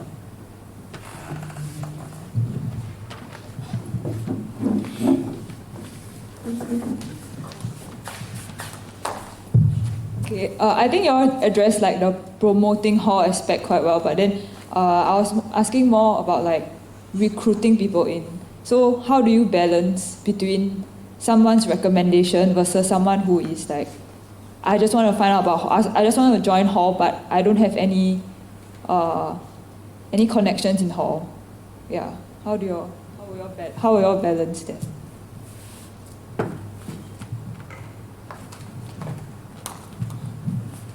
Wait, so to clarify, is your question asking them how to balance between recommendations and from people who on their own are interested to try out hall? Okay. Because there's a lack of contact. Like now you don't have a camp anymore. Yeah. You no longer have the camp that you can give them a taste of hall, so that they know that this is the type that they want. Or rather, because the camp, the essence of it, you also don't know whether whether they suit hall or not. You get what I mean? Yeah. Because you can no longer give recommendations. Like for example, if a person's from law school, he probably say he want to join hall just to do something, but then maybe after knowing that hall takes up a lot of time, maybe he doesn't want to stay hall anymore. Yeah, but without the camp, right, people will just be applying based on like what they have at the moment, and there won't be this type of details that can help sieve people out. Okay, so the concern is with the lack of engagement camps to get to know potential freshies and potential residents better. So how can the candidates here, how are the candidates here planning to assess which freshies to take in based on whatever limited knowledge we might have? Maybe it's from their applications or from recommendations from other residents.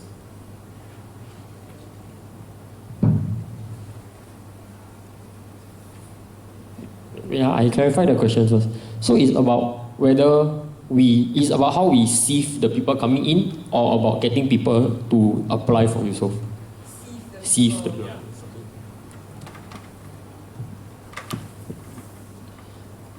Okay, so in this aspect, since we don't have engagement camp, we cannot judge them for ourselves or gauge whether you think that they will suit hall, because we can't see them face to face. So I think this is a bit similar to online help desk, where you tell them what's your problem and they best match you with the best solution ever.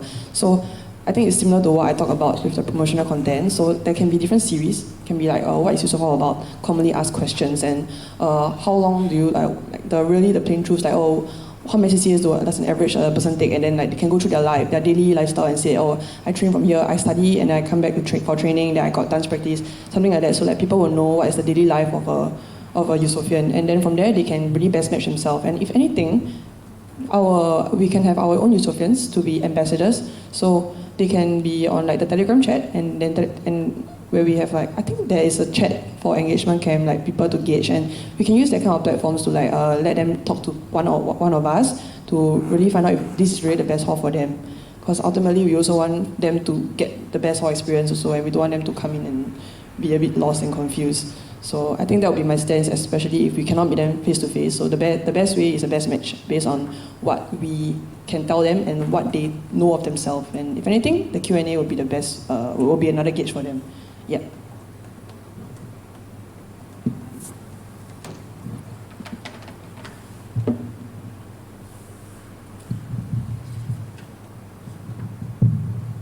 Okay, I think this is a bit like your job recruitment process and all that. So when it comes to the intake, you have a batch of recommended freshmen, and then you have a batch of people who just apply through any connections.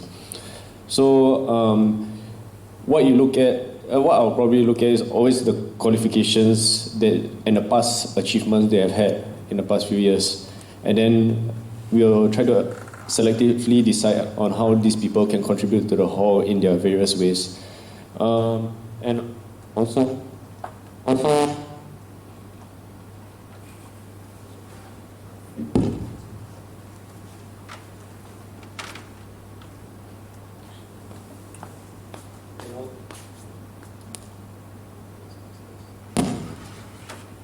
Test.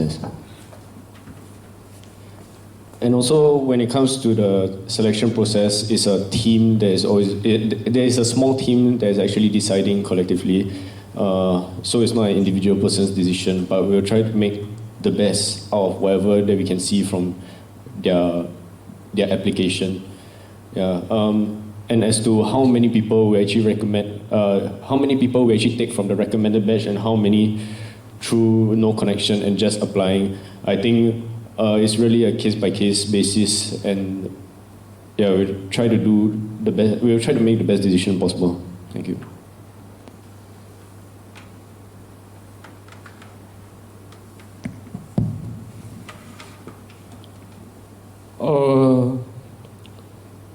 I think this is definitely a very difficult question to answer. I think no matter how much experience you have, sieving the recommended and non-recommended freshies, fundamentally I think we still have to look at their achievements, like Amos and Brenda have mentioned. Then from then, I think there's really not much that can be done beyond that, because at the end of the day it's really with the limited opportunity we have, we just have to make do with what we have. Because at the end of the day, like Amos has mentioned, it's not a one-person decision. It will be up to a team, and I believe that when that group of people has been selected, they have the hall's interest. They have hall's interest at best. They care for hall the most. Yes. So it's honestly going to be a super difficult decision, no matter what the result is. Yeah. So it's just making the best of our current situation, understanding as much as we can, then making the right decision from there, and not necessarily the popular decision.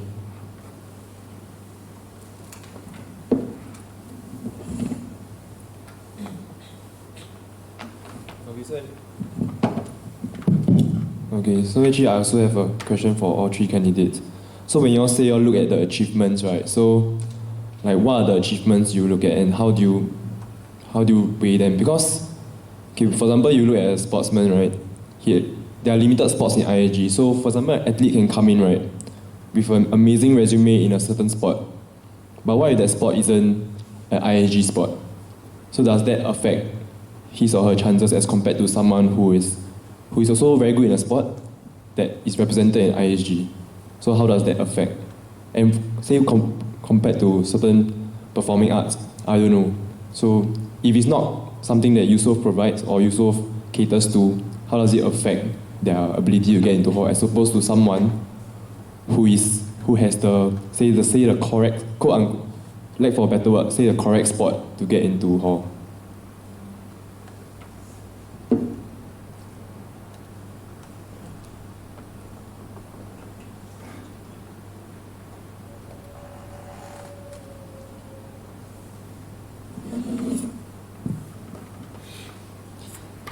Okay, for this question, I can only speak for myself. So, some people might know, I was a canoeist. So, canoeing is not a sport from hall at all, but that did not really affect my chances because I really got in. But okay, I mean, I feel that a part of the play of it was definitely engagement camp. But without engagement camp, how would people know that?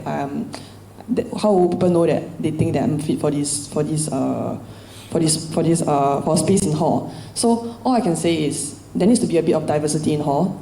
It can't just be everyone with very, very similar characteristics, and that will not be very, very fun after all. And also, we cannot just look at the achievements. Maybe, okay, other than achievements, when you see because when you first sign up for hall, there's an entire sheet that you have to fill up about what you've done and the different things. So I think from there, you can already imply and gauge like what kind of person they are, whether they're hardworking or not, and whether or not you think they have the capacity to try new things or not. So in a way, if we really come meet them face to face, that would be the best bet to like really see what they have done before and how earnest they are in their write-up to join hall. And although the sport might be a bit different, a sportsman is always a sportsman. And yeah, we still train for the same goal of doing like good at our sport. Yeah, that's all I can say.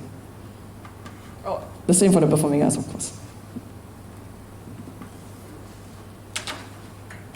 Okay, so for me, I feel that I'm on the other end, I guess, because I had the sports background of something that's represented in hall. And as you can see, we are both sitting here. So I think at the end of the day, the chances of the person getting in is ultimately the resume, their results and their achievements definitely play a part. But besides that, we definitely need to look at the soft skill side of things. We cannot just look at purely results based. Yeah.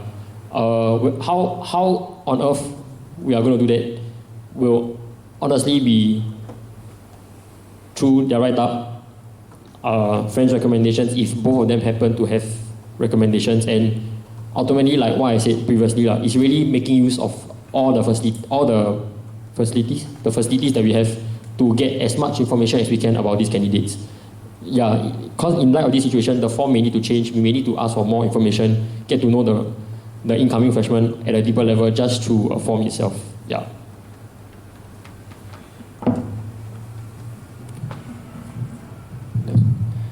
Okay, I'm going to speak from the point of view of the JCRC again, because I was part of the selection. I was involved in the selection this year. And of course, if let's say, when it came to all the sports applicants, of course I'll take a closer look. And the priority would definitely be to those people who play the sports that there is in ISG.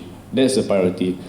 But of course, that's not the only thing that we see. We see how many people that are multi-talented between sports and the performing arts, sports and the OCIP, performing arts and OCIP, and all stuff like that. Whatever they have contributed in their years of education in Singapore, not in Singapore, everything will be taken in consideration. Of course, there are only limited spots, and then there's way too many applicants. We have to choose wisely and see who will best fit and contribute, who we think will be able to contribute most to the hall. Yeah, and also it depends on what the hall needs. If let's say there's a lack of performing arts people currently among the seniors, then we'll try to take in more for the next batch. So yeah, so it's a give and take really, because there's only so much supply, but then yeah, there are way too many people applying. So this is the honest process that the selection committee will have to think about. And there's no hard and fast rule when it comes to selecting when we see their past achievements and things like that. Yeah, thank you.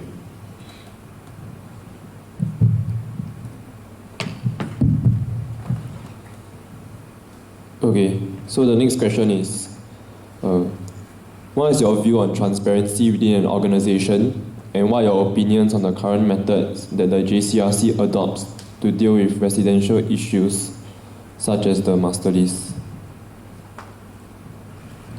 Can I repeat? What is your view on transparency within an organization, and what are your opinions on the current methods that the JCRC adopts to deal with residential issues such as the master list? Okay, or for that matter, the point system as well. Can let the other two, as in if you want, you can ask us. If which part of it you're not clear. It's not very fair for this question, because like y'all might not actually know what we are discussing also. Yeah, so if you want to ask, you can ask.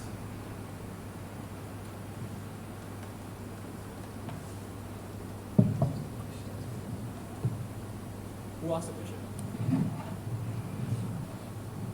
Okay, so I think that most of the candidates here were not from the JCRC, so it's not very fair for them. Yeah.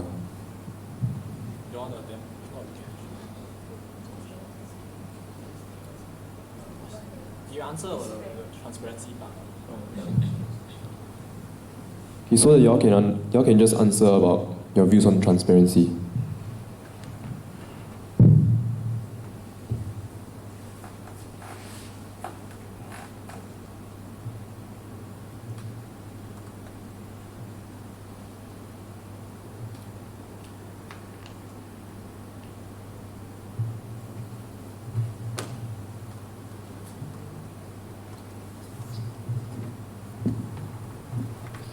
Okay, so transparency in an organization is definitely very important, because I feel that it communicates the sincerity of the overall in charge, so like the management team basically, which is the JCRC in our hall context. And for what I think they've been doing this year, I think they've actually been quite transparent with us, because I'm in a lot of the chats, like Captain Chat and the Channel EH, and like basically I feel that so far the messages that the JCRC sent has always been updates and regular updates about whatever has been going on in the hall. And in that sense, I feel that they've done a very good job of assuring us so far about what has been going on with like the hall office level and communicate it down to us like in a timely manner. Yeah, so I think on that aspect they've done quite well, and transparency is definitely important. For me, the transparency and the whole like how much information our leaders can transfer down to us, I think is a very important line to draw, because at the end of the day, if every leader throws whatever information they get from whatever authority figure they got it from, right? Like they don't sieve the information, they just throw it down. The world will be in chaos. Similarly, if you just look at any organization out there, I'm quite sure that the information that we are getting from the government regarding COVID-19 is not the full picture, and that's obviously the way. Okay, it has to be tailored to make you understand the situation and yet not cause you to go into a frenzy. Yeah. So similarly, leaders have this burden whereby they are sometimes questioned for not sharing too much, or So this is something that I feel that all the JCRCs that I have experienced so far have done something very well at, which is they have managed to allow us to know the information firsthand and yet not cause any confusion. It's very straight to the point, straightforward, and we understand the situation immediately.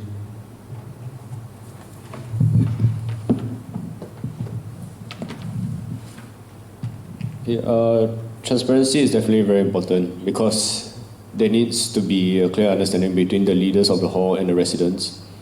And I think that this year, as part of the JCRC, we try to be as transparent as possible, but that is for the residents to judge.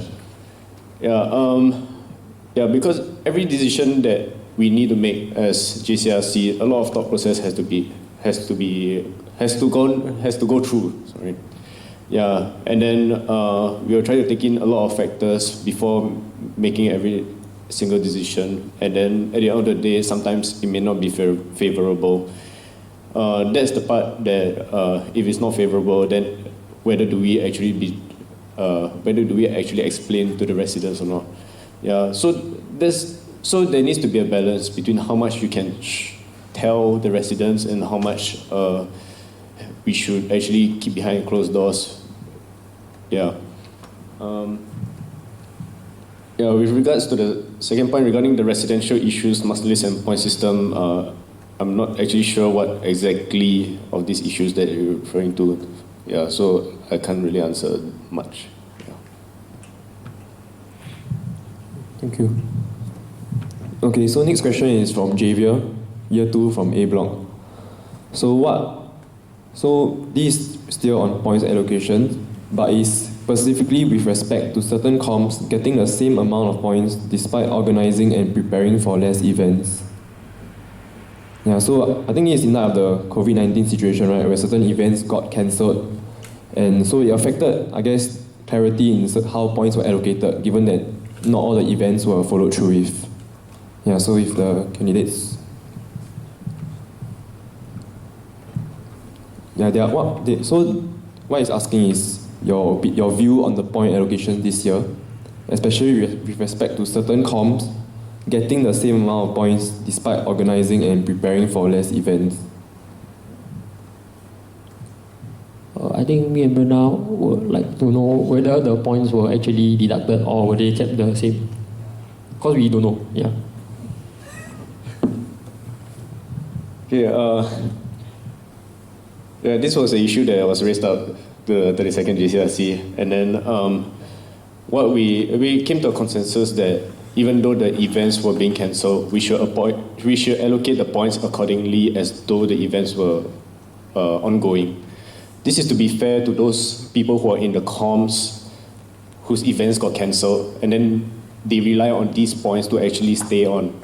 Yeah, so as best as possible, and I think we communicate, each JCRC ex-officio has already communicated to the comm heads that are being affected to award the points accordingly as though that the events were ongoing. Because if everybody's points get reduced just because their events got cancelled, right? The sports side will definitely have way too many points because COVID only happened after ISG. Yeah, so this is how we came to a decision on leaving the point system as the same as before. Okay, so just to clarify, the points didn't get cut or anything. They just went on as normal, right? It was. Yeah, it was Okay. extrapolated. Yeah, okay, can understand. Okay, so for this view, I agree with a bit of what Amos said, because like you can't discount them for the fact that this happened, because it's something that happened without that not within their means. So you have to give them the chance. We have to still give them the chance that to get the points, although they didn't actually do much yet. But from what I know, there were a lot of committees that were already in the process of doing their events. It's just that halfway through it got cancelled. So I think we cannot discount their efforts in that sense. So I guess the point system will be valid to them. Yeah.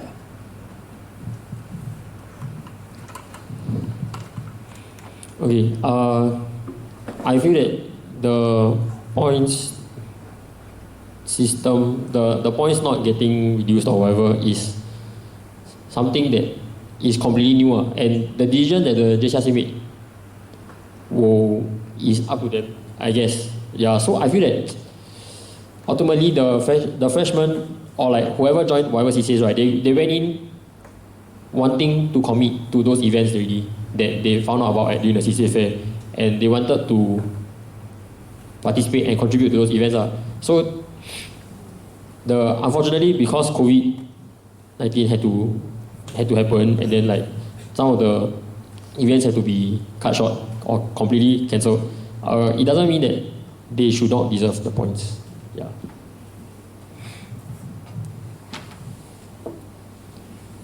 Okay, thank you.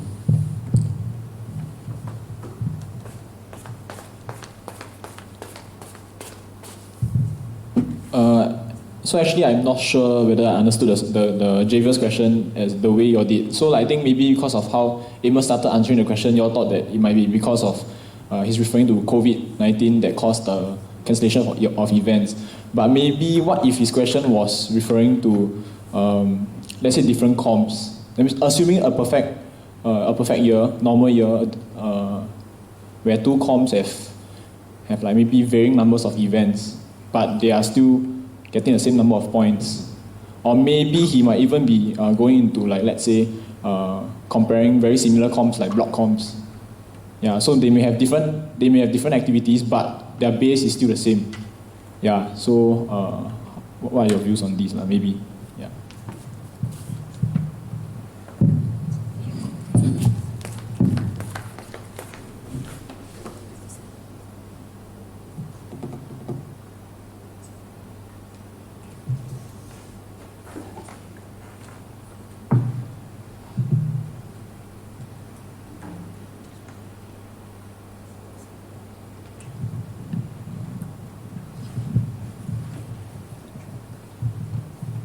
Yeah, to answer Wesley's question is that a lot of preparation has to be done during the summer break, which involves the work plan, and then the committees will come with the work plan, and then after it will be proposed to the ex officios, and then we'll discuss on whether which comps deserve how many points and whatsoever.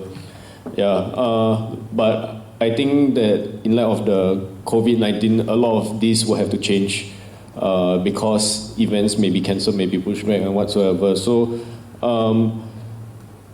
to ensure the fairness in points, I think next year there will be a lot of readjustments along the way.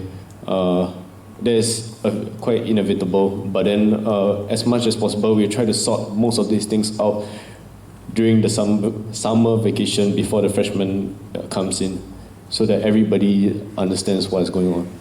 Yeah, thank you.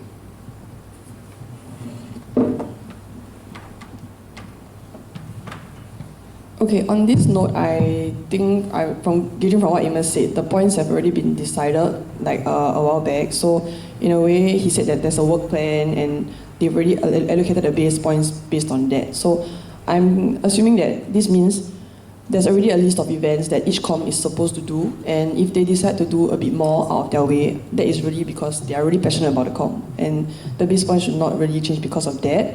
But in the sense that if it's because of unseen circumstance like COVID-19 and stuff like that, I believe that we should be able to be a bit flexible in adjusting the points somehow, because then I guess that that would justify why they had to do what they do. Yeah.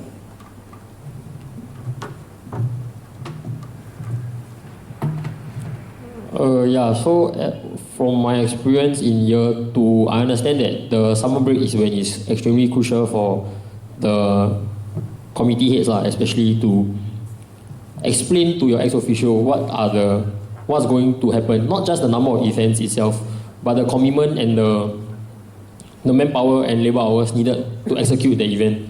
And based on the description and your discussion with the ex-officio, that will determine how many points you get. So I feel that the points has already been predetermined regarding for the second part, which is that maybe different number of events but same number of points. So yeah, that one is really up to the discussion between that committee and the ex-officio, and I believe that the ex-officio has already evaluated how much effort has to be put into various events. As for so that's going to be the case for the block heads as well, because that was my same position as well. Yeah, as in you tell the student affairs director what are the events that you're intending to organize, and if I'm not wrong, this year the base points for block comp has already increased. So yeah, it should justify the number of events that the block comp normally organizes. Yeah.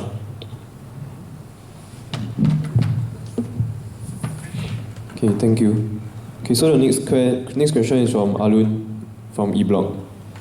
So to all the candidates, as a leader, you should demand some form of respect. Do you think that people in Eusoff respect you?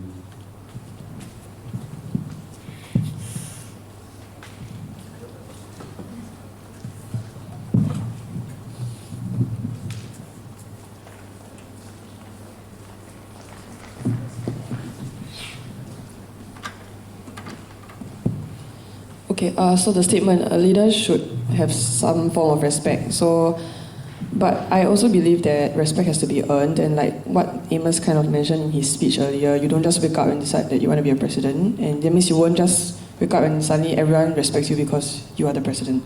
So in that aspect, I feel that in Hall right now, people respect me as the EHOP PD because I've done my job well and I have experience in that sense.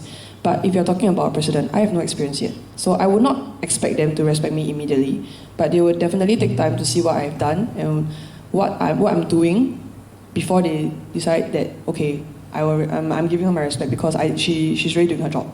So the bottom line is I feel that this shouldn't be given, but it should be earned.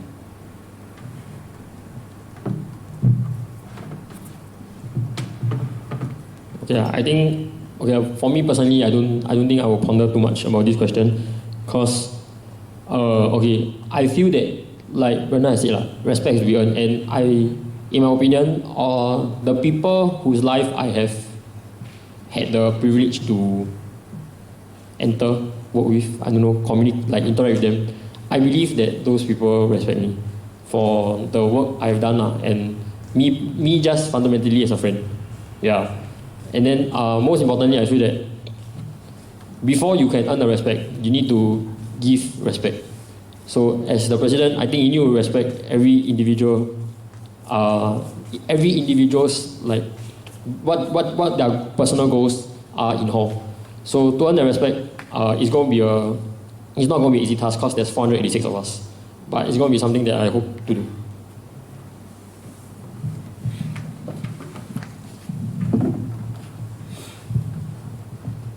Okay, like what the other candidates say is that respect has to be earned. And yeah, I agree. And it really starts with the words that you choose and what you say to each and every one of you of your friends, and then what qualities and what you stand for. Day by day, you really got to work hard for it, and then that's how you earn the respect. Yeah. On whether people actually do respect me, I'll just leave it up to the ground to decide because whether they do or not, I will still give the most respect I can for each person. Yeah, thank you. Okay, thank you. Okay, so before I move on to the next question, right? So we will not be accepting questions after 9:45. Okay? Yeah, thank you. Okay, so I'll move on to the next question. So Wei Shen from C Block would like to ask non-Amos candidates, Given Amos's experience in JCRC, it seems like he is more qualified and experienced to take the next step to presidency. Why should voters choose you over him?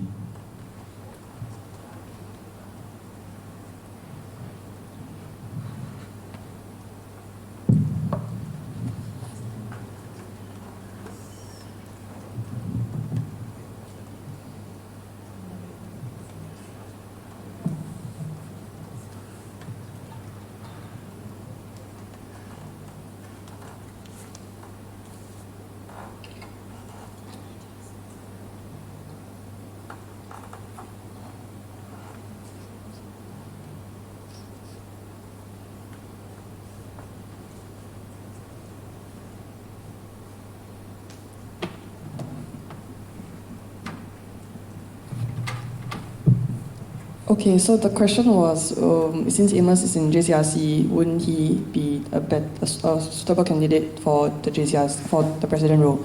Okay, then if that's the case, does it mean that the president role can only be run by people from the JCRC? And like what I said, I feel that hall is a place where people really can try new things and really do a lot of things that they want to try that they cannot try outside, because hall is a very safe space. So in that sense, I took up eHall PD, although I've never done something like that before, and although the learning curve was really very steep, it was very enjoyable, it was very tough, but you really learn a lot out of it. So in that sense, I feel that I am qualified because I really work hard and I want to learn more and expand my own experience pool so that I can have more and more stuff that I can bring to the table next time, and I can value add in different ways as well. Maybe Amos' views are very narrowed to the current JCRC and he can only think of improvements from the current to the next, but maybe I have other opinions from other residents as well, and I can have my own views that might contribute better to Eusoff as well.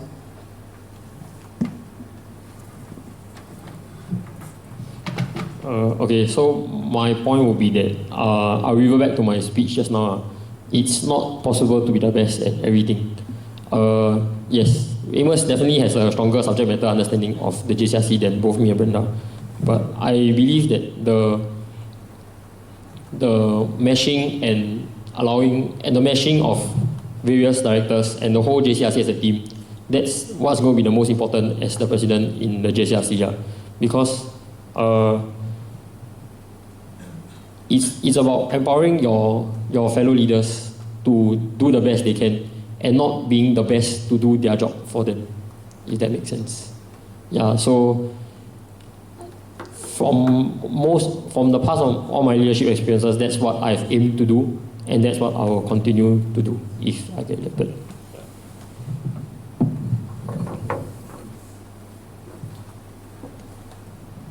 Okay, this next question is from David, Year 4 E Block. To all three candidates, how will you improve Eusoff culture to help the Eusoffian grow in their personal relationships and into industry-ready leaders? Okay, I'll repeat it. How will you improve Eusoff culture to help the Eusoffian grow in their personal relationships and into industry-ready leaders?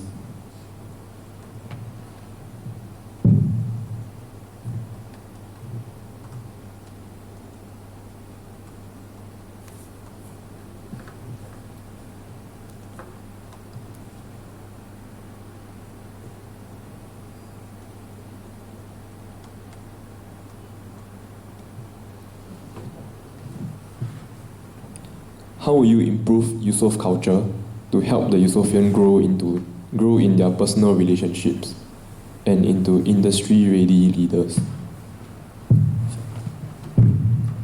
Okay, so the question was how to help Eusoffians grow in their personal relationships and industrial leaders, right?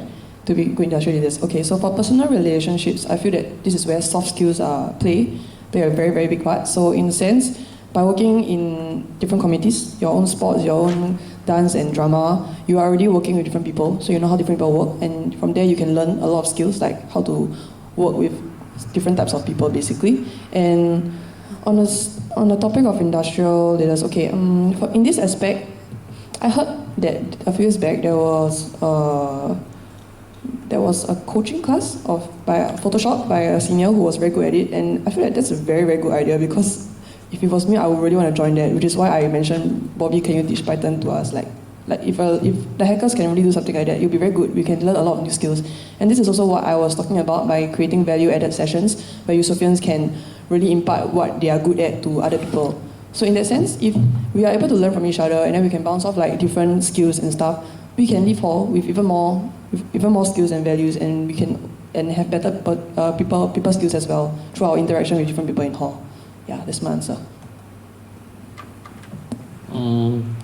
For me, I feel that the natural process of like being involved in hall would already prepare you for outside world, because this is literally what, as in, I don't know whether literally, but okay, this is what's going to happen out there from what I've experienced working outside as well. The most important thing is you have to learn to be able to work in teams. You have to be able to be accountable to people from higher management.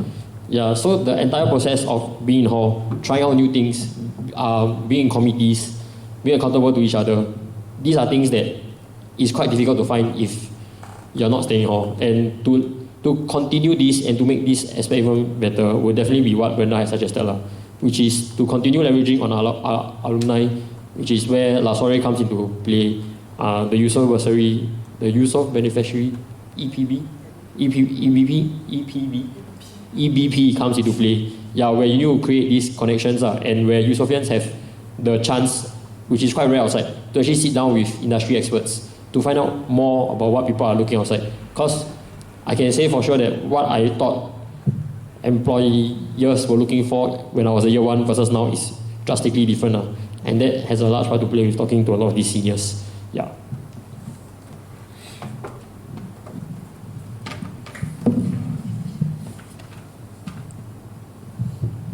Yeah, I think that the hall culture needs to be one that we can provide a very safe environment for people to actually learn and grow, and also to take up certain leadership positions and take charge and to be responsible for a group of people.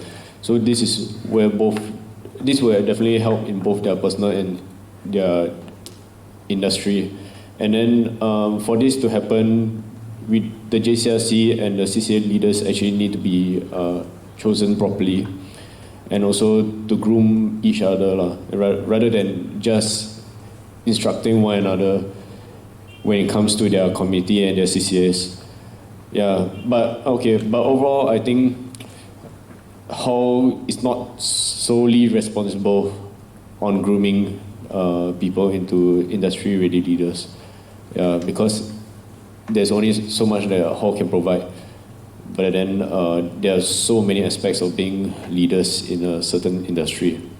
Yeah, thank you. Okay, thank you. Okay, so the next question is Benji D Block. Okay, so all candidates, if there's an incident involving Eusoff Hall and it involves your closest friend, as the 33rd JCRC president, what is your course of action?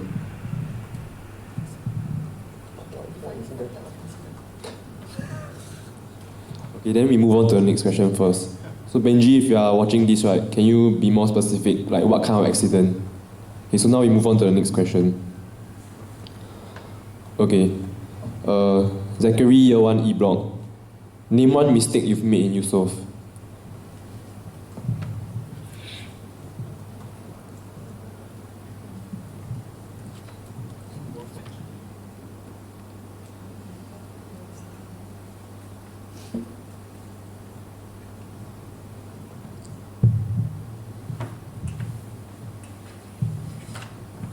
Okay, for me, one mistake I made in Eusoff is being a phantom in year 1, sem 1.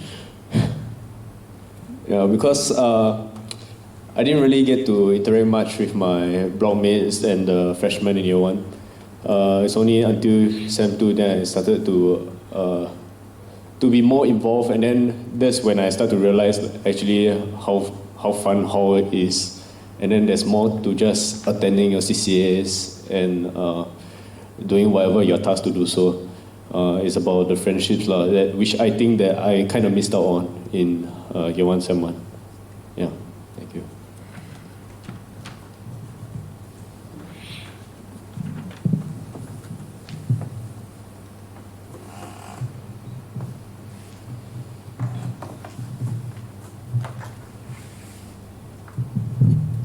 Okay, before the other candidates answer, I just want to remind you that there are no more questions that will be entertained from starting 5 minutes ago. Yeah.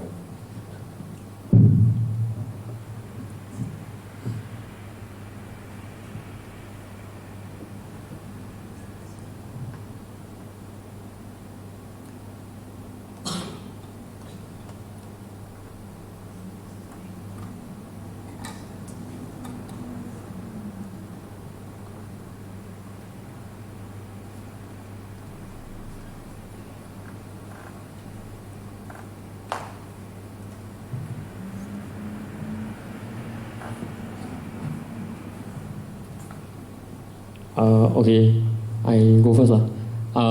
Clarify, not that we never make mistakes, that's why we think so long. But a lot of the times, the things you do in hall, right, no matter how bad it seems like at that point in time, eventually something good will turn out of it, some way or another, serious.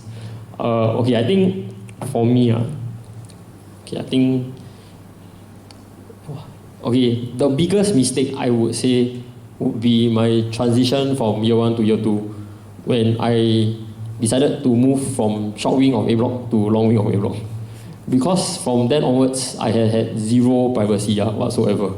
Yeah, so in a group, okay, so y'all might think that I'm weird. Okay, so basically, the seniors that I have and my friends on that wing, right, are like super involved in everything in your life, yeah. Like I buy extra slipper, they will think I bring girl over.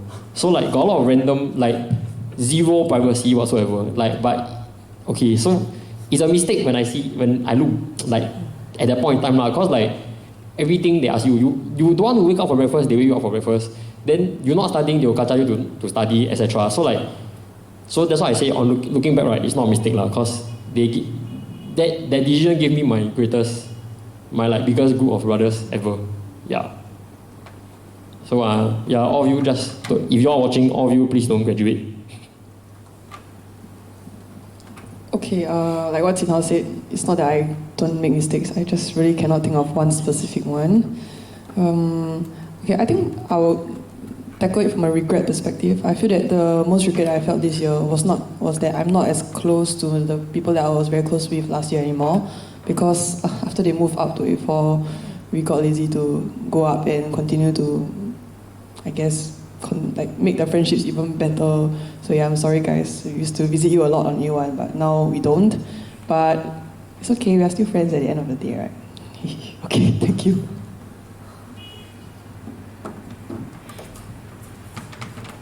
Okay, so back to Benji's question. I just refresh. So all candidates, if there's an incident involving Eusoff Hall and it involves your closest friend, as the 33rd JCRC president, what's your course of action? So this incident which he has said is voyeurism. Yeah, voyeurism.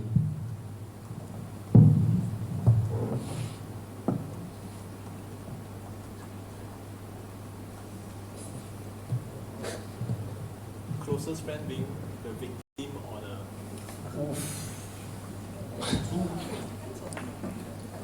Okay, so Benji, is your closest friend the victim or the perpetrator? Okay, then now we move on to the next question. Okay, we move on first. So Lok Heng's question. All candidates, what are some concrete plans/actions you have for your presidency if elected? What actual things will you change or enact to make Hall better?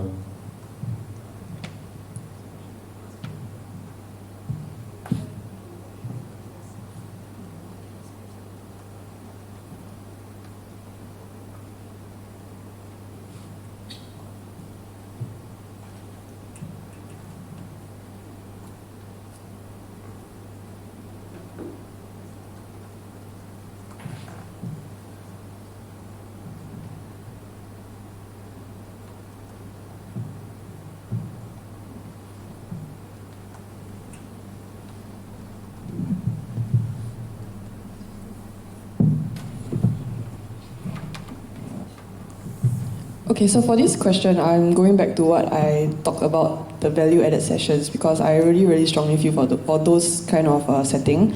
So in a sense, maybe CCAs like, I know, Green Club, they had the terrarium making thing also. So that was one like project that I thought was very cute. And it really gives people like in hall more opportunities to meet even like more diverse people, because like you might always be in your own CCAs and like in your blogs and you don't get to meet new people. So by joining all these little like study groups, I would say like maybe hackers can come up with a coding thing, and then like EW can come up with how to edit your videos, that kind of sessions. You really meet different kind of people and you also learn a lot of new things. So I think this is one thing that I'll really push for, because I feel that I see that this will really help our Eusoffians to become like to get a new skill basically. For me, the most important thing now for me is I feel that it's something that has been repeated a few times already. Firstly, when I was a comm head, then last year, and then now is also something that I hope to achieve, which is the integration and teamwork among committees. I'm not sure whether this semester 2 there was anything in the pipeline for this to happen, but yeah, that's something that I feel could be potentially touched on. Something that I was thinking of already this year, like the start of this year, would be that smaller comms, okay, so example would be small comms like Green Com, can actually work together with SMC, HRB, any comm that actually involves food. Because if you all realize, a lot of the times when, okay, I have blame in this because I was part of the problem. But yeah, when the giving of food, the purchasing of food, a lot of the times there's a lot of wastage involved in terms of the containers used, the food itself as well. So the most tangible thing now that I wanted to implement already, or like it was part of my GreenCom interview, was that compiling the budget from comms that have a benefit in this, right? We can buy a central source of containers, food storage facility, like equipment, so that whichever comm that wants to use it, right, they just bring that container, the respective equipment, to their food collection points, etc. Then first of all, you save on the wastage there. Then besides the collection and the giving out, yeah, that's mainly it.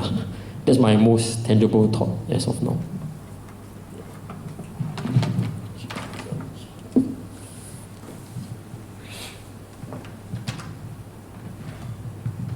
Okay, for me, whether I have any concrete changes that I've already thought about, my answer is no. I know a lot of people want changes from one JCRC to another, but sometimes even whatever that's already been implemented, it may be difficult to even carry out in the following year also. So, but this does not mean that I'm not open to changes, and this kind of changes need to come from the ground up. Then that's where the next JCRC will come about and discuss on what is feasible and what is not feasible. And then personally for me, I think I would like to continue on from wherever the 32nd GCSE has left off in terms of the decision making and the rationale behind decisions. And then also to continue on moving away from the stigma that we are a sports hall, and also to have greater prominence of the performing arts and the social services side. And I think to improve our hall and be a more well-rounded hall in any way possible. Yeah, and I would like to continue to work towards that. Thank you.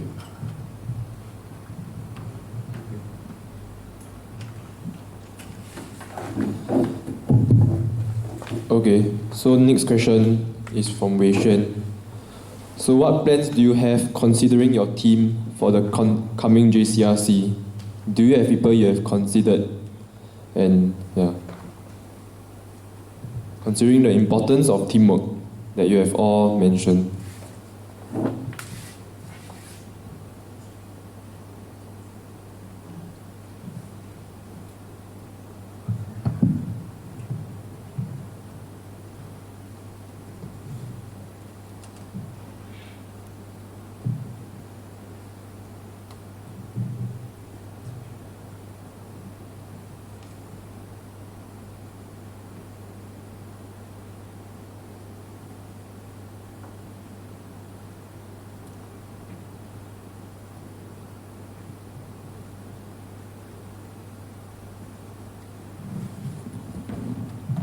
Okay, I think ultimately we don't have a choice as to who continues to run on Friday.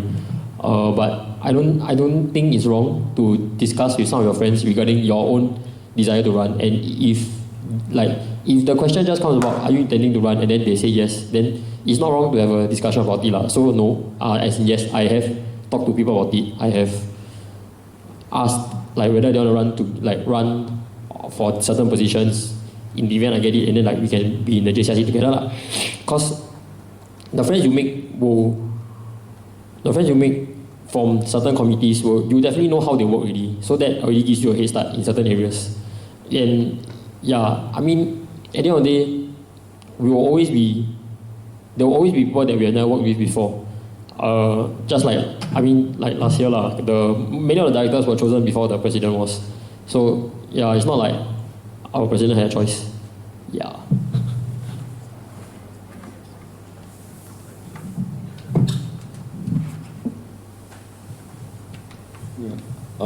For me, yes, I've thought about who the rest of JCRC members might be, and but from knowing who are the potential candidates that already want to run, I think I'm quite satisfied with the group. And but it really doesn't matter, because whoever is willing to run has the best interest of the hall, and it really depends on the general population on whether they want them as their leader or not. Of course, this has to do with their influence within their respective roles and within their groups. So I'll be willing to work with whoever who is willing to step up. Yeah, thank you. Okay, on my part, I would say that I have heard of possible candidates who are running for the different roles, and I think that if they have decided that they want to run for their role, they are confident of what they can do and contribute for that specific role. So I would not doubt that. But I also want to say that I think it's quite heartening to have people coming up to me after they found out that I was running. They say that because you decided to run, I am more encouraged to try and run. So I think in that sense, anyone really can run. And really just, if you feel that you can do a good job, or you think that you have something to bring to the table for that specific role, just go ahead and do it. And as the president, we should not be I guess we are more open-minded with who we can work with, and because it's a professional setting as well, I think at the end of the day, if you are running for the role, you are mature enough to know that working together is to the most effective way to solve any problems. Okay, thank you. So now we'll move on to our last question. Okay, share your vision of the hall in the scenario where we lose IHG. How do you think the hall will? What do you think the hall will become? And what would be your course of action?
Okay, first of all, losing ISG is not the end of the world. It's not a criteria that we have to do every year. But of course, that will be one of the goals that the next sports director should probably have.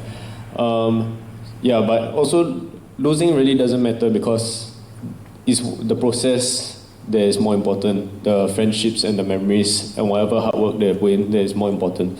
So what I think the hall will become, it really depends on how the captains and the sports director actually deals with it to uplift the spirits of each and every one, and then we'll try to fight back the following year.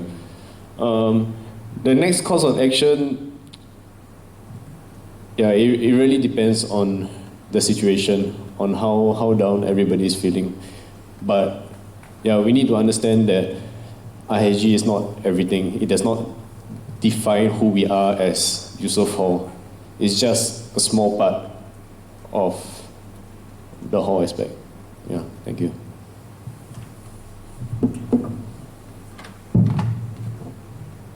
Yeah, okay.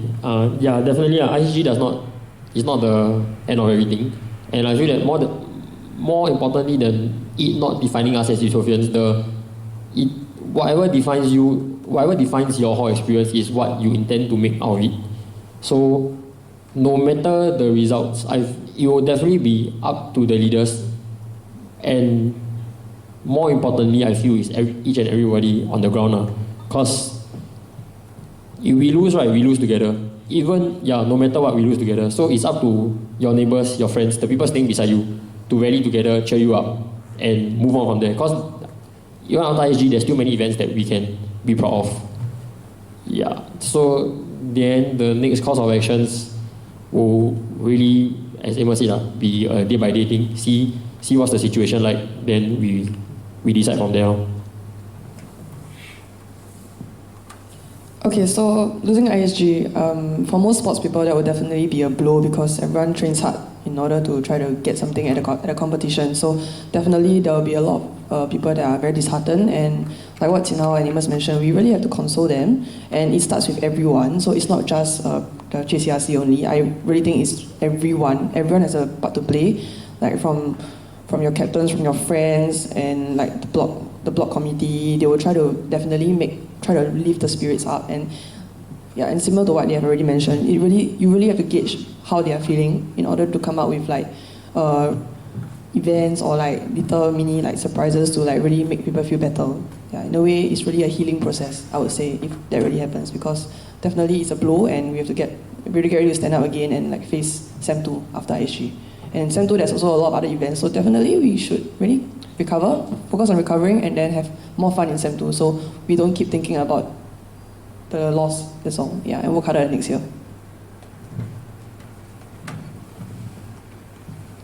Okay, thank you very much. So now we've come to the end of the presidential election. So before we end, I just want to let you know that the voting starts tonight at 10:30 p.m. and it ends tomorrow, 31st March 2359. Yeah, so the respective links for voting and the various instructions will be posted on Channel EH very soon. Yeah, so if not, then thank you very much, everybody. And thank you to the candidates.